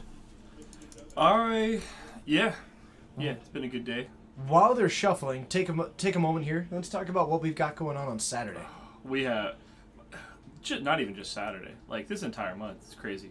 There Uh-huh. are, what's today? The 9th, 10th? Within the next 3 weeks, we have 2 GPTs and a PPTQ. Yep. It's good stuff. Am I streaming all of them?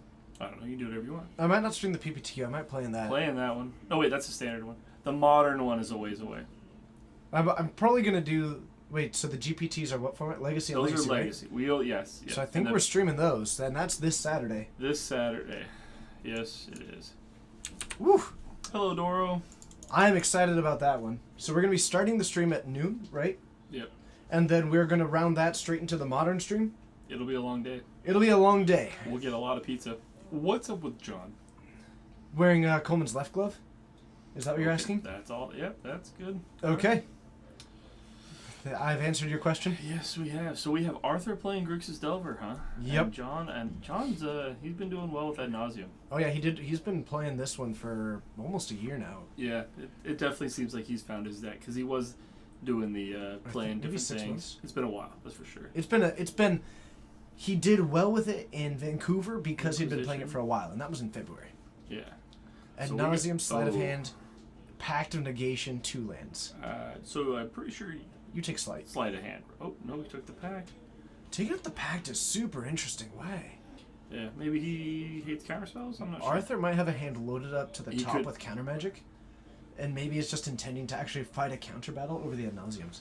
Yeah, well, he hasn't played a second land yet, so it looks like Arthur went turn 1 Delver and then the blind flip naturally. on Naturally. Turn 2. Play no, but he didn't play a second land. Which, Wait. Oh, maybe. No, he has to be on the play. before playing a land, John's gonna go for a sleight of hand. If he can hit a temple, then he'll probably do that. But he did not. He drew Serum Visions. Where he draws a card that we don't know about. Don't know what. Oh, he drew a Spirit Guide. Can enable like a turn 4 potentially if he gets maybe like a Pentad Prism next turn. It's interesting. I want to see why Arthur took that. It seems like you always take the card Maybe maybe a dispel. Oh, he's got the Angel's Grace in his hand now too. Maybe the intent is to maybe dispel and ad nauseum. He's still got. Oh, I think Arthur just drew a second land. That's pretty good, actually. Yeah, it's definitely he needs to get on the offensive quick. I might put both of these on the bottom if I did just hit my second land, just I couldn't see what they were. I know one of them's a Grimmaw Gingler and the other Oh one. yeah, get rid of that. If you're playing Grixis Delver, you're essentially you keep both on top. I'm not sure. I couldn't see the other one. Oh, and you didn't draw the second land. I mean, like you land the threat and then you just hold up the counter magic. That's But one how mana. the Delver players play. Unless One mana's so rough. what is our? Yeah, well, I guess he's got a plan. He's playing the deck and we aren't, so he's got to, and he Yep. made it to the finals, so Yep, he's got to have a game plan. He's got a plan. Here's a second Serum Visions. Drawing the second card. don't think that was a Scry land. 2. Those are not lands. Probably bottom, unless you feel like Thought Scouring to try and hit it, but that just feels like paying 1 mana to try and do the same thing. Yeah, Thought Scour is, if the third card is a land, then That starts getting... Okay, so we're going to try... Oh, you know what? If he took the Grimmaw Gingler last turn, it could be if you Thought Scour into the land, then you actually can cast the Grimmaw Gingler. Yeah, I mean, but the Gurglemang, I don't know, I guess what makes it one more turn? Sandbag and lands of John combos.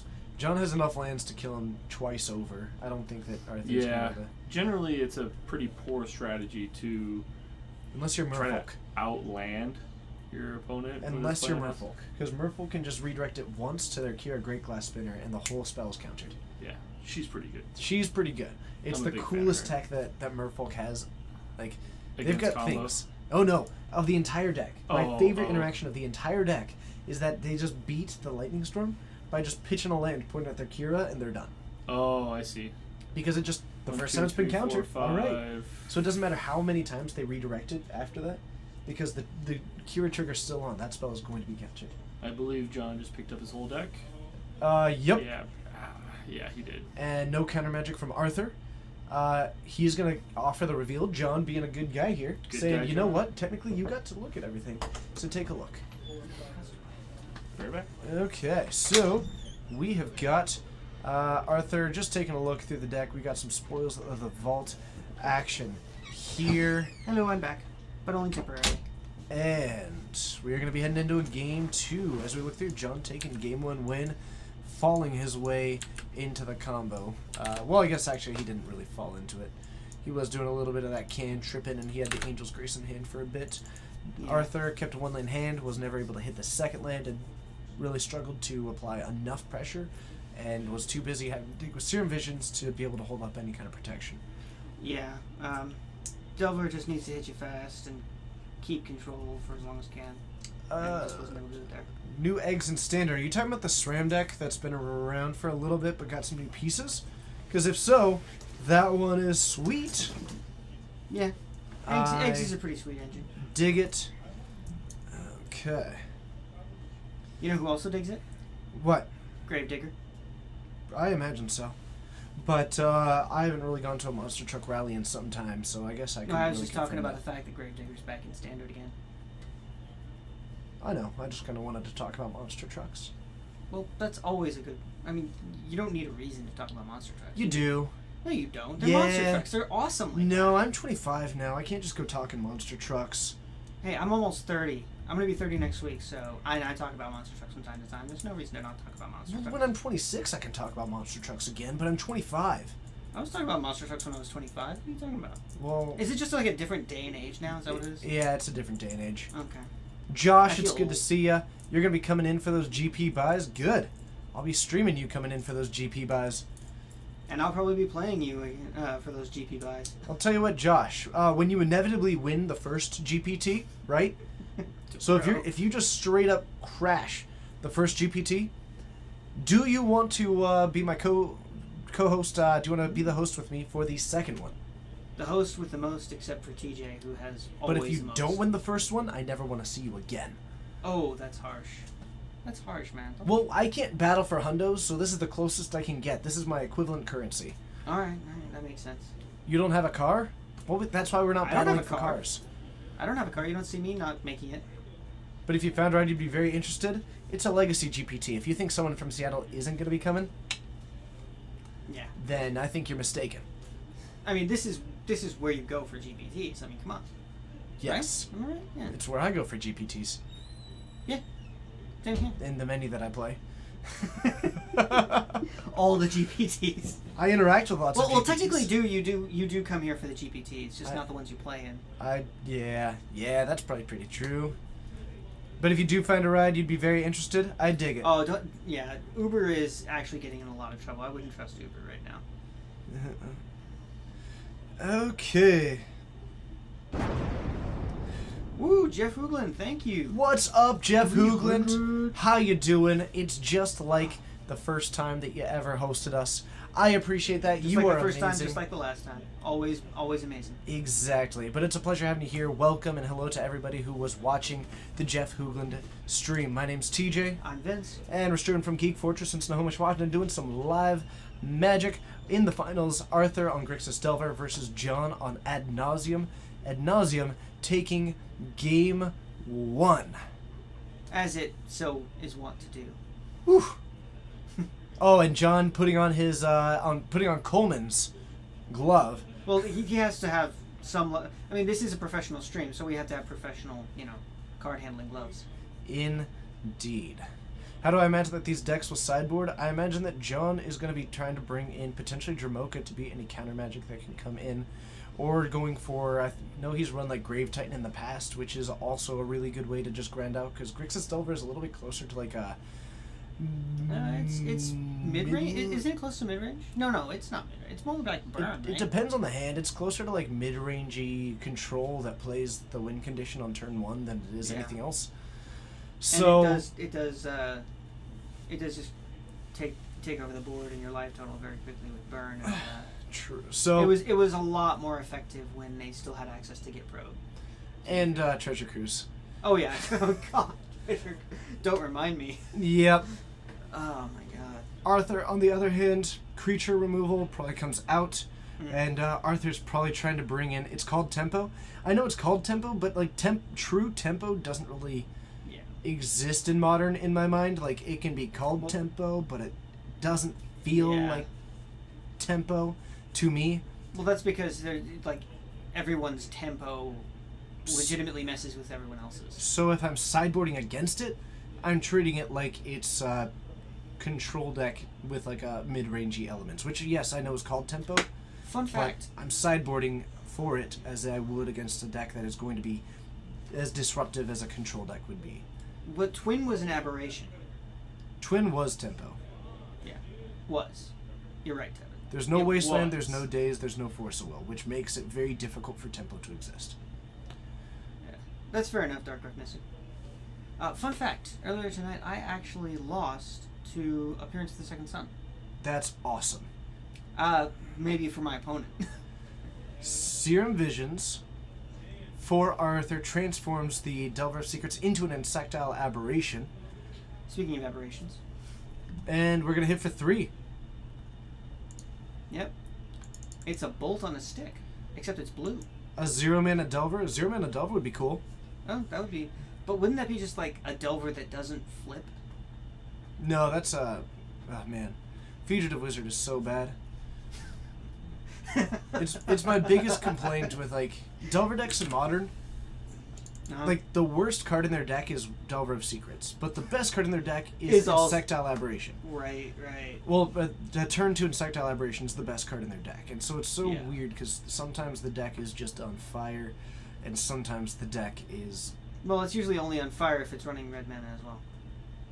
Find me a Delver deck that isn't running red and get back to me. I built Esper Delver. It was Terrabad. Terrabad. Wow. Yep, Earthbad.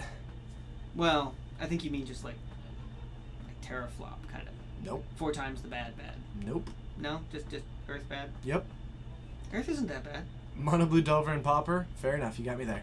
I mean, I suppose Earth can be bad. I mean, I got into a fight with Mother Earth and she fights dirty, so I got my arm broken. Ninja Bear Delver. Oh, what a classic. Oh, that's how we make it do what it do. Dark Slick Shores from John. We do have a Serum Visions. Could also have a Sleight of Hand. There's that sleight of hand, as we're talking about it. Otherwise, welcome everybody. If you haven't yet, be sure to hit that follow button. Feel free to consider subscribing to the channel. We do the stream every Wednesday, every Friday, and every Saturday. Every Wednesday at 7 It's somewhere Pacific around and there. every Saturday at 6 Pacific. We stream Modern. Every Friday at 7:30 Pacific, we stream Legacy. Schedule is scrolling down below over there. Also, join me for this Saturday beginning at noon Pacific. We will have a Legacy GPT that I'll be streaming, which will lead into the Modern event. I'll be streaming functionally all day Saturday. And of course, the better of those two events is the modern event, obviously. Oh, they're all good to me. Well, they're all good to you, but to me, being the modern player, the modern is the event for me. So a Remand transforms this one into Insectile Aberration, and we are seeing Ooh. exactly why Insectile Aberration is a good card in this deck. Yes. I See Whoa. Sounds. A stream for a store in Seattle continues to entertain a dude from Philly. 10 out of 10. Favorite stream on Twitch. Thank you Well, so that's much how for the we do it. support. I See Sounds. You are amazing. I don't see sounds, but I assume that they're pretty cool to see. So thank you for being amazing. You're great. I haven't seen sounds, but I know people that have, and they were very disturbed by it. So we do see the Dramoka in the hand from this Inquisition. So John is looking to drop that one. Otherwise, a Pentad Prism and an Angel's Grace are available. I would take the Angel's Grace. But I think there's two of them. Oh, yeah. And right now, by doing this, Yeah, take the Pen and Well, he's still got the Gemstone Caverns, too. and well, he's also got The he's got fetch. lands. Like he's got plenty of lands to go for it. Yeah. We're from Seattle. Well, we're from Snohomish, which is 45 minutes north of Seattle. Yeah, it's in the general vicinity. We're from a town called Snohomish, Washington, in the Pacific Northwest of the U.S. It's a fun little place. Peer Through Depths or Merchant Scroll and Gift Storm.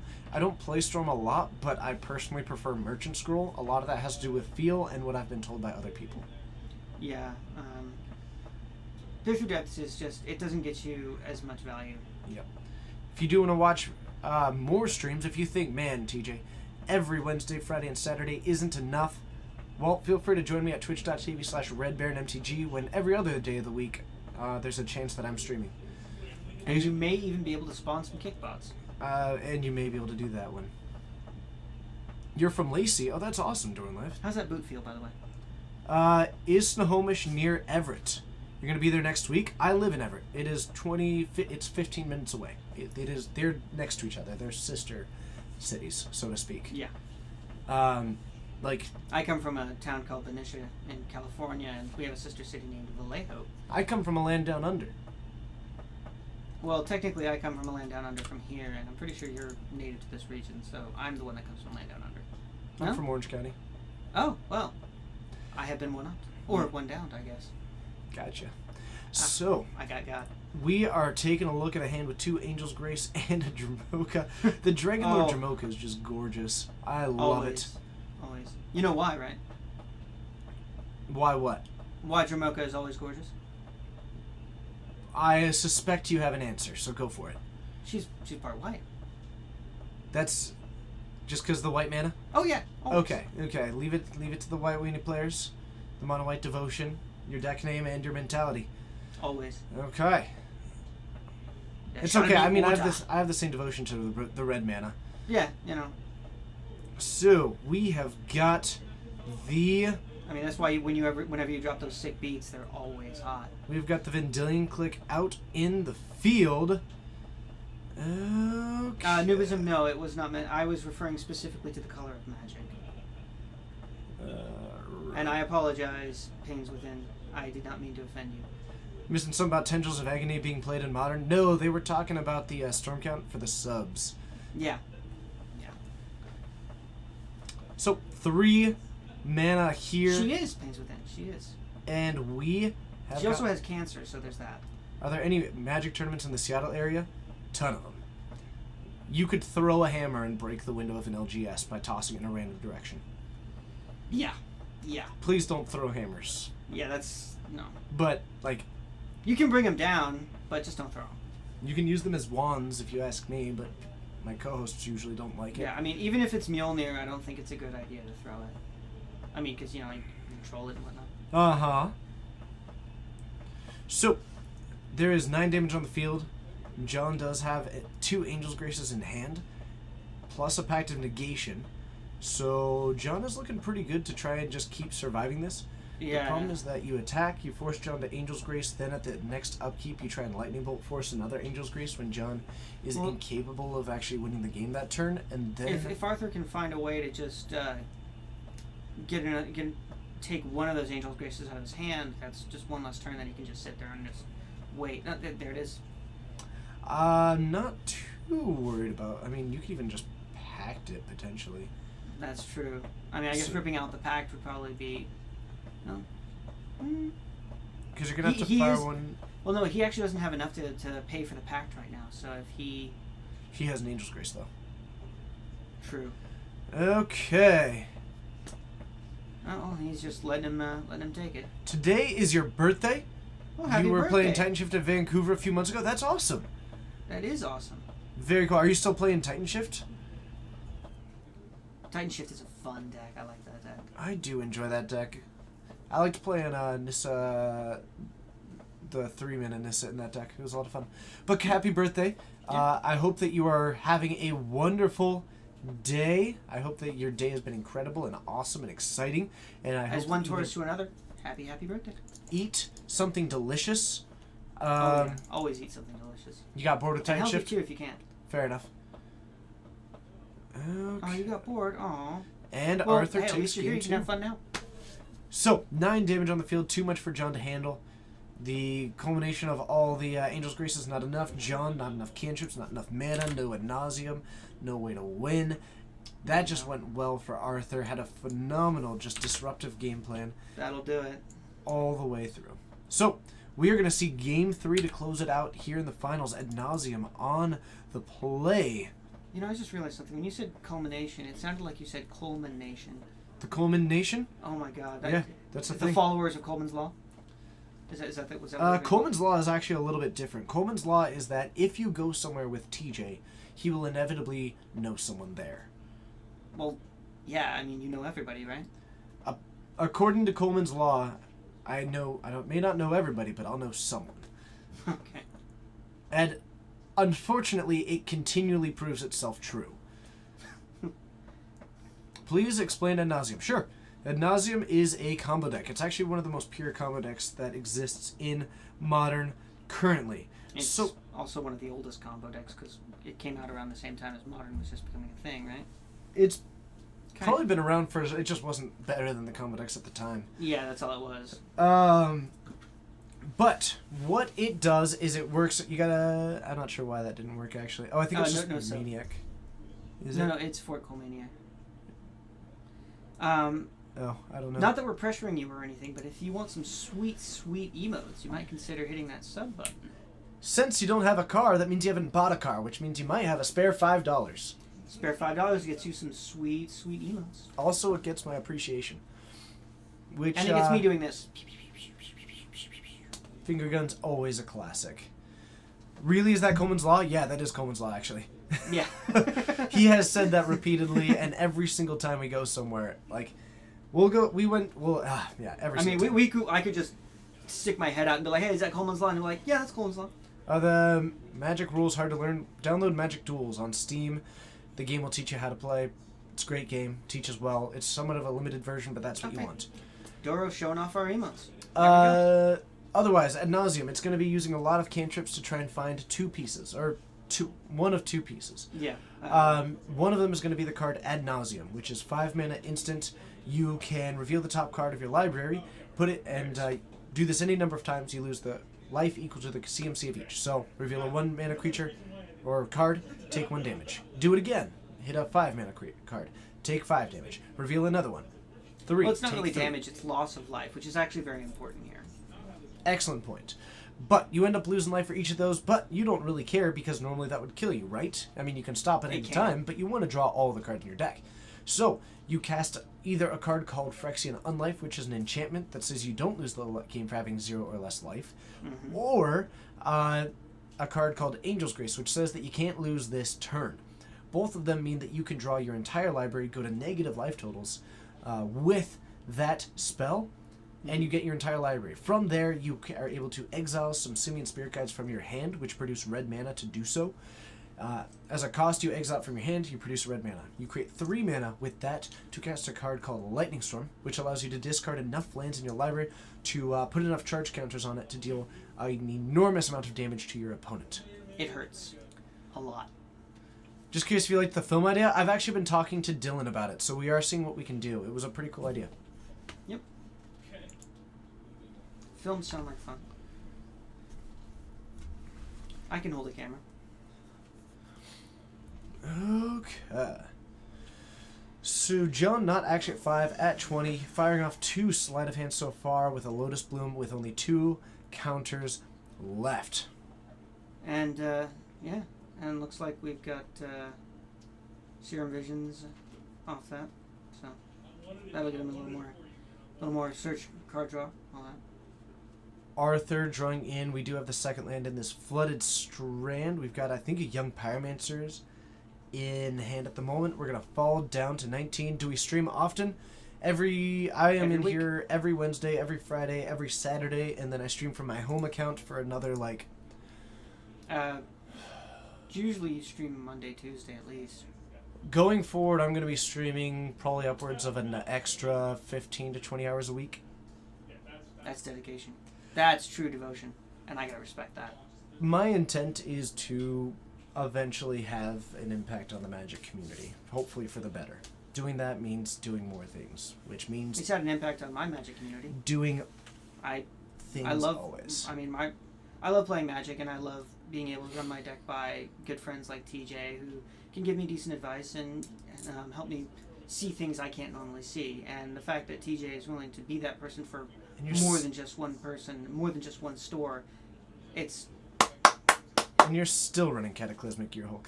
well, I love that card. it's nobody sees it coming. Storm is tier 1 as a quick note for Alpha XY. Alright, did your sub not trigger? Try refreshing. Yeah, that refresh button is your friend. So I joined the company of Dan Fraser and Cedric Phillips as producers. I would like to do that. Keep plugging your Seems legit. opportunities. I'll tell you what, if you ever want to tweet at Wizards or Star City Games to get me onto their crew in addition to doing this, I would do that in a heartbeat. Alright, we got a Collective Brutality. Taking a look at John's hand. Collective Brutality is so good. It's so Lingering Souls, Peer Through Depths, Serum Visions, taking the one that digs the deepest. And we've got a Goblin Guide going for the resub. Thank you so much. You're amazing. I believe That's you live in 3 months. Portland, so I'm excited to see you at the end of the year. Did we get a chance to play one letter of MTG? We have not yet. Melvin, if you want to introduce it into the chat, please do. That was a ton of fun to play with you earlier today. Oh, and Melvin, by the way, hi. Didn't see you there. But then again, you know, it's kind of hard to see you when you're just that little muppet in the corner. Okay. But we appreciate you nonetheless. Thanks for dropping by. So, we have got... Why didn't the Delver attack? Honestly, it's unintuitive to attack with a 1/1 creature. And to be fair, it is just a fugitive wizard right now, and that's just no, we don't need to see that. Attack. Also, it's 10/20. So yeah, maybe we do want it to start swinging, just to hurry this along. Time might be a factor. Yeah. Okay. Let's, Well, Lotus Bloom gonna be I coming feel off of you. suspend soon. I feel you, Melvin. The cool thing about this is I that walk into a room and I just look around and I'm like, why is everyone taller than me? Artifact Tate is always tricky against this deck because you actually don't really want to sideboard Artifact Tate for Lotus Bloom always. Yeah. Because if they have the because- combo in hand, every single aspect of this deck wins at instant speed. Well, yeah. The other thing too is that Lotus Bloom, like even if they don't have it, they can still just sack it for mana, just to deny you the privilege of being able to destroy it. I would. Sure, at And the it upkeep it at least is effective. It's normally if they have the Angel's Great, like Well, I mean, even Hit then, it. if they have the Angel's Grace, it's just like boom, boom. Angel's Grace into Ad Nauseam, win. Okay, that'll work. That always works. And then like that, those are both instants. So is Lightning Storm, so you can just win in your upkeep. So Arthur with his Young Pyro on the board. Exactly. Study's That's a good. fun card. Disenchant is not. You could counter the bloom. That is a much better choice. Trying to hit that with Artifact Hate is not a great choice. Slaughter Pact from John here. Well, Disenchant is okay if you're facing the right kind. John has to intend to win this turn if he's casting the... Oh no, he is paying the 3. No, yeah. Okay, so he's keeping it tapped. He's got some time apparently. Okay. And we've got a Temple looking for the Ad Nauseam. If he keeps it on top, it's especially resilient to. Looks like he's keeping it up there. We do have the Phyrexian Unlife. So, land next turn enters tapped, but we don't have enough mana to cast everything. He is 1 mana shy from winning with Unlife and Ad Nauseam next turn. Well, the question is, does he have the Spirit Guides in hand right now? And I don't think he does. No, he does not. If he had one, then he would win. Well, he'll get those eventually. Once the Ad Naus kicks in. Okay. Ad Nauseous. So nauseous. Melvin, another really good example of the one letter off MTG was the Possibility Store. That was a fun one. I'm sorry. Possibility Storm just that was fun. Why is he Possibility wearing Storm a with glove? slivers. Why is he wearing a glove? Because Coleman's wearing the other one. And because it's cool. That's the entire reason. Yeah, fashion tends to cycle, so when Michael Jackson did it, it was cool for a while, then it stopped being cool, and now it's cool again. And that's because cycling is back in Amonkhet. Exactly.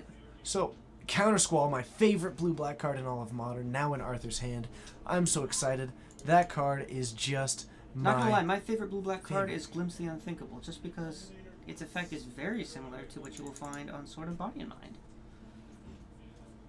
But Counter Squall is so cool.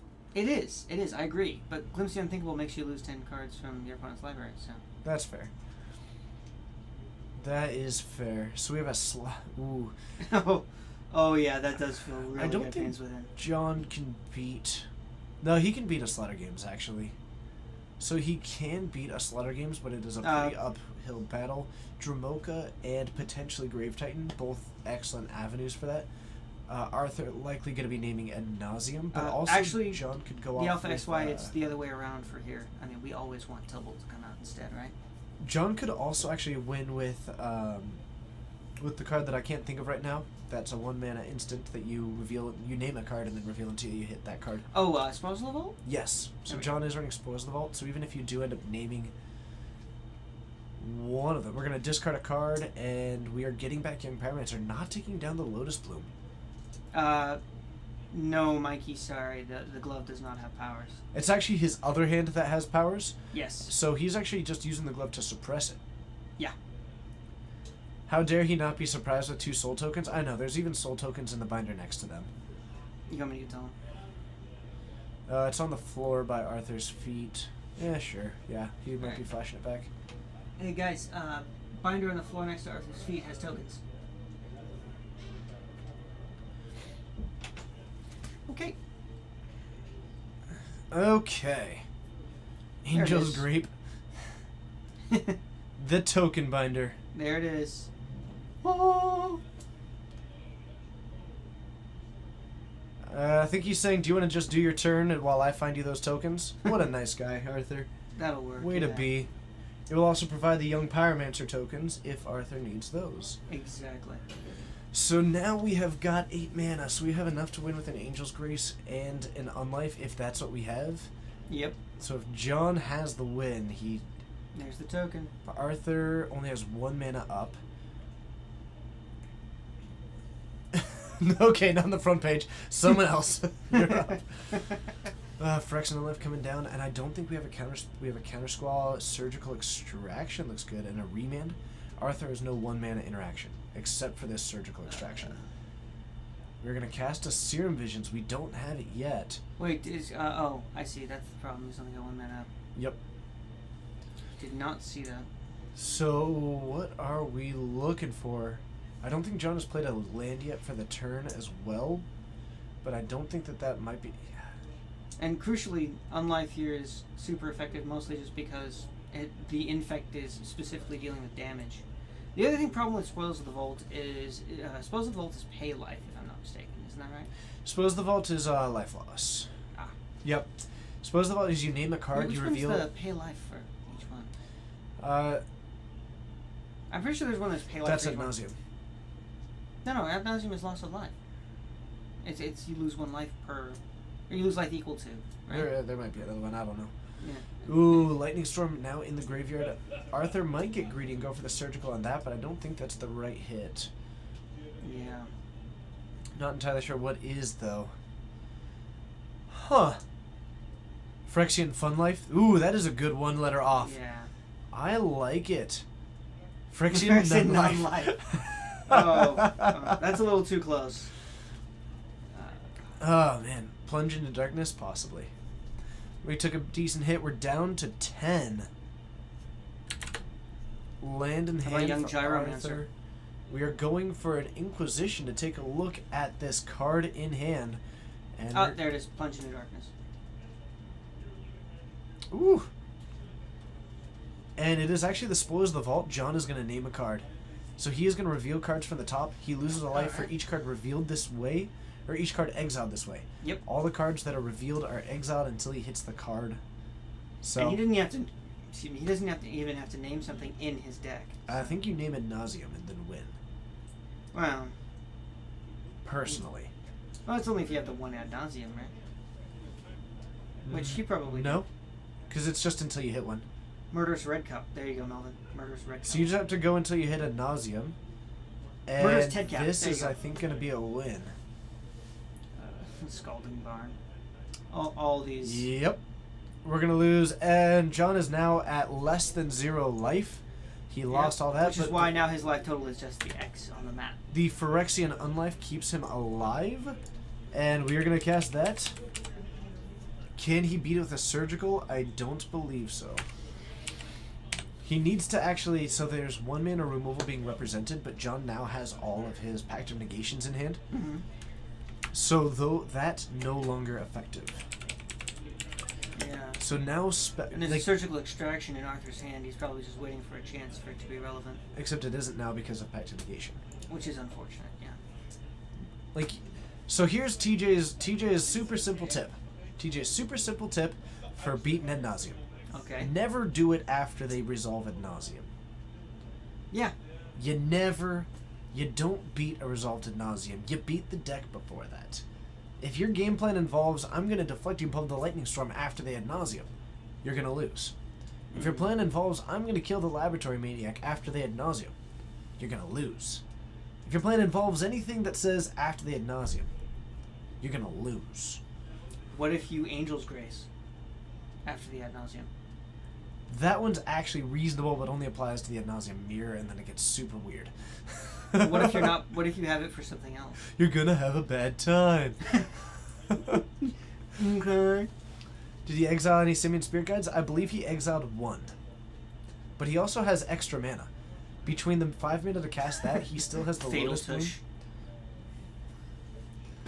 A bath to exile.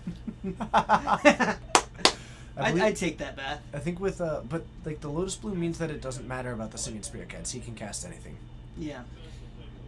Counterflux beats resolved Ad Nauseam. Okay, super niche cards. Super niche cards are exceptions to my rule, but that's why my rule was overly simplistic. That's true. Oh, did he exile 2? Okay. Uh-huh. Yeah, he still has got the mana to be able to do this. We are firing off. A second Ad Nauseam? Or is that the This is third? the first one. Oh, this is the first one. What was the other one he played? Oh, Spoils the Vault, yeah. Wasteland Carl, what about Dos Equis? Fair enough, you got me there. Oh, there we go. Abrupt Decay? got- Then they just fire off their Angel's Grace after they cycle a Manamorphose. Emsolus, Gideon Emblem has the fatal flaw of requiring another Gideon, so... If they have all 4 Simian Spirit Guides, then they just cycle into cycle Manamorphose for red and white, fire off Angel's Grace. Abrupt Decay does beat Laboratory Maniac, however. I mean, yeah. But then they just sit there and they say, oh, hey, here's... Surgical land. Surgicaling a land isn't that great. He's got 20 of them left in the library, which is enough to kill him twice over. Mm-hmm. Getting 4 of them out of the deck, well, 3 of them out of the deck isn't going to be enough. So we're taking a look and saying, hey, check out the deck. Ooh. And as long as we have a Pact of Negation in there, Mm-hmm. which I think we probably do. Yeah, because, no, he has a Slaughter Pact that he did earlier. Also the Carry Great Glass Spinner. Alright. Yeah. I do like all the niche things. Naming all the niche things is probably pretty helpful, actually. Yeah. Well, that'll... My super simple advice is just that. Super simple advice. If you have a way to beat it, go for it. I know the best way to beat it. But I will always try and beat Ad Nauseam by killing them before they resolve an Ad Nauseam. You know what the easiest and best way to kill Ad Nauseam is? Win? Well, Lethal damage. specifically, lethal damage from rocket powered turbo slugs. That'll do it. Yeah. Super haste. Okay. Chrome Fox. So, Chrome Fox sounds sweet. That does sound pretty sweet.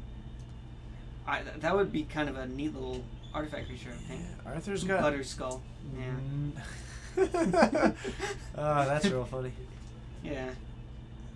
Alright. Like, it dies immediately to any burn spell. So John doesn't have the red mana. Well, he's got the mana he's got the Pentad Prisms to make red mana. Skull. There you go. So he can just play out the Pentad Prisms and then cycle that into Bad red nausea. mana. Anyway, yeah. John can't win this turn? Why can't he win this turn? I mean, I'm fairly certain he can win this turn. Is he completely out of Serum Visions or any draw spell? I don't think so. Oh, he might have actually taken out all the Serum. If he took out all the Serum Uh, Visions, then he did. Yeah, maybe. It's a Lab Maniac. There he is. Okay, so yeah, you're right. So then we're... Okay, so there's that. He did Surgical Divisions? Okay. Oh, and there's Coleman being the Clarifying that. using the Power Glove to do so. So we have got mana on there. Talaria West. That is It's true. just meme. So we probably end up just saving That'll up do it. to save all the Angel's Graces and all the ways to protect that you can. Yeah. Removal or bust. And I don't think that Uh, Arthur has removal in hand. Yeah. Yeah. No. That's a slaughter games. Never mind. Did John take out all the Pact of Negations? That would strike me as odd. Well, no. Oh, no, he's he's got he's got one right there. Okay, so he's got Pact of Negation and Angel's Graces. Pass the turn and hope that Arthur doesn't have 3 removal spells. 2 removal spells? He's got the Counter Squall, the Slaughter Games, and I didn't see the last one as a blue spell. And that is a Delver. I don't think that that's going to do it. I think that's a remand. That his last card is a remand. So he's got 2 counters and Slaughter Games, Huh. none of which are helpful to him in this situation. It's over. Pains Within. He would theoretically lose, except for the fact that he has got Angel's Grace in hand, which keeps him from dying, as well as he has the ability to pay for the Pact. Mm-hmm. I'm going to sneeze. Got one bite. In spirit of the one glove hand from John, I'll go for my good old fashioned Michael Jackson sneeze. Well, you missed the hee at the end there. Harbor Elf. A Harbor Elf sounds silly. Lavish draw step, yes indeed. So the losing is upkeep, but you can just survive using the Angel's Grace. Or you can pay for the Pact and then go to your draw How step. about Carb Liberated? So we're going to deal 4, nice, with a carb with a K, sure. Mm-hmm. Going to go to 4 poison Why not? counters.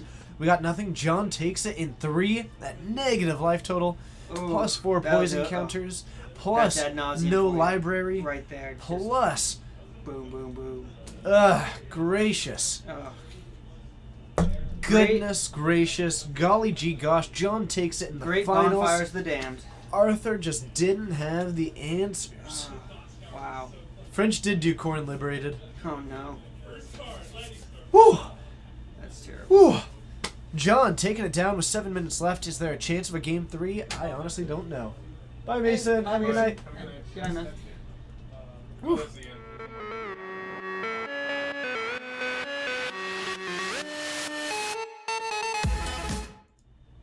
Hello, everybody. My name's TJ. I'm Vince. We're streaming out of Geek Fortress in Snohomish, Washington. Coming up on the end. That was the final match of the night. The final match running the last Well, that's 2 players standing. Well, I mean that tends to happen when you've got 2 controlled sort of decks, like mid-range control-y, I guess. Combo-y. At least one of them. Yeah, mid-range control versus combo, and it's just a matter of getting the combo pieces. All right, so we're coming up towards the end, but we're going to host you on over to someone else. But I also do have to tell you, if you are doing anything this weekend, don't do that this weekend. I will be streaming, but any chance that I'm not Just streaming, be here with him. I will be hosting one person who you should also be watching. Check out at Ilion TV. doing for this following weekend an entire charity stream, I 60 don't know why I hours straight this weekend, several hours tomorrow. All of it for 100% charity to Doctors Without Borders. Oh, Charity streams are amazing. They are. That's where it's all about. Like, Just- watch Geek Fortress because we're great. But when you're not doing that, check out at Oh, Ilion yeah. TV. Yeah. We'll be hosting over to it. Unfortunately, not live right now because it's building into this weekend. Yep. But please do check it out. Check it. If you haven't hit follow on Ilion TV yet, please do. It's a Yeah. phenomenal cause. He's a phenomenal guy. He was just on the Loading Ready Run pre-release. Melvin, our fine mod, is going to put in a exclamation point follow then to Ilion's channel, so you can go there and you can click follow and get those notifications, because Doctors Without Borders is an incredible cause. Almost helps 3 people that just all over the place. You know, that's what it's all about. Yeah, no borders, man. No borders. borders, no Just like borders. the universe. Exactly. You know. Exactly. Almost $3,000 raised today, and that can only go Ooh. up. Beat it. Make it amazing. Make it incredible. That's a Beat it, phenomenal beat purpose. In fact, Melvin will be streaming with that for a short portion. Check it Yep. out. Oh, that'll be worth it. I'll definitely be checking over and popping in there. Okay, so So, we are going to host. I got one. Tragic Flip. I can dig that one. Huh? I can Uh-huh. dig that. All right. And let's get our list going. Oh, Melvin, you're after my heart right there. Snow-covered Although brains. that's technically 2 letters. It's not 1 letter off. That's 2. Okay, Close. and there is another modern streamer on, and there Oh, mostly is- lost. Shots fired right here. Bang bang. All right, everybody, let's host on over to Holy Diva. She is live playing some Modern Brews. It is Creature Combo Night with her. Yep. So let's check it out. We're gonna host on over there. Any final thoughts tonight? Just have fun, play Magic, be awesome. All right, so from all of us here at Geek Fortress in Snohomish, Washington, be sure to hit that follow button. Consider subbing. Join us next Friday. Then we've got a Saturday GPT plus Modern again on Saturday It's up there, night. down there somewhere. You'll find the button. My name's TJ, I'm Vince. and whether it's good morning, good afternoon, good evening, or good night, you just have to remember that you are a Fortnite. Thank you all so much. And you are free. So do You're what you want. amazing. Be amazing. Stay amazing. Make the world a better place, because you always do, and you make my world a better place. I'll catch y'all next time. Bye.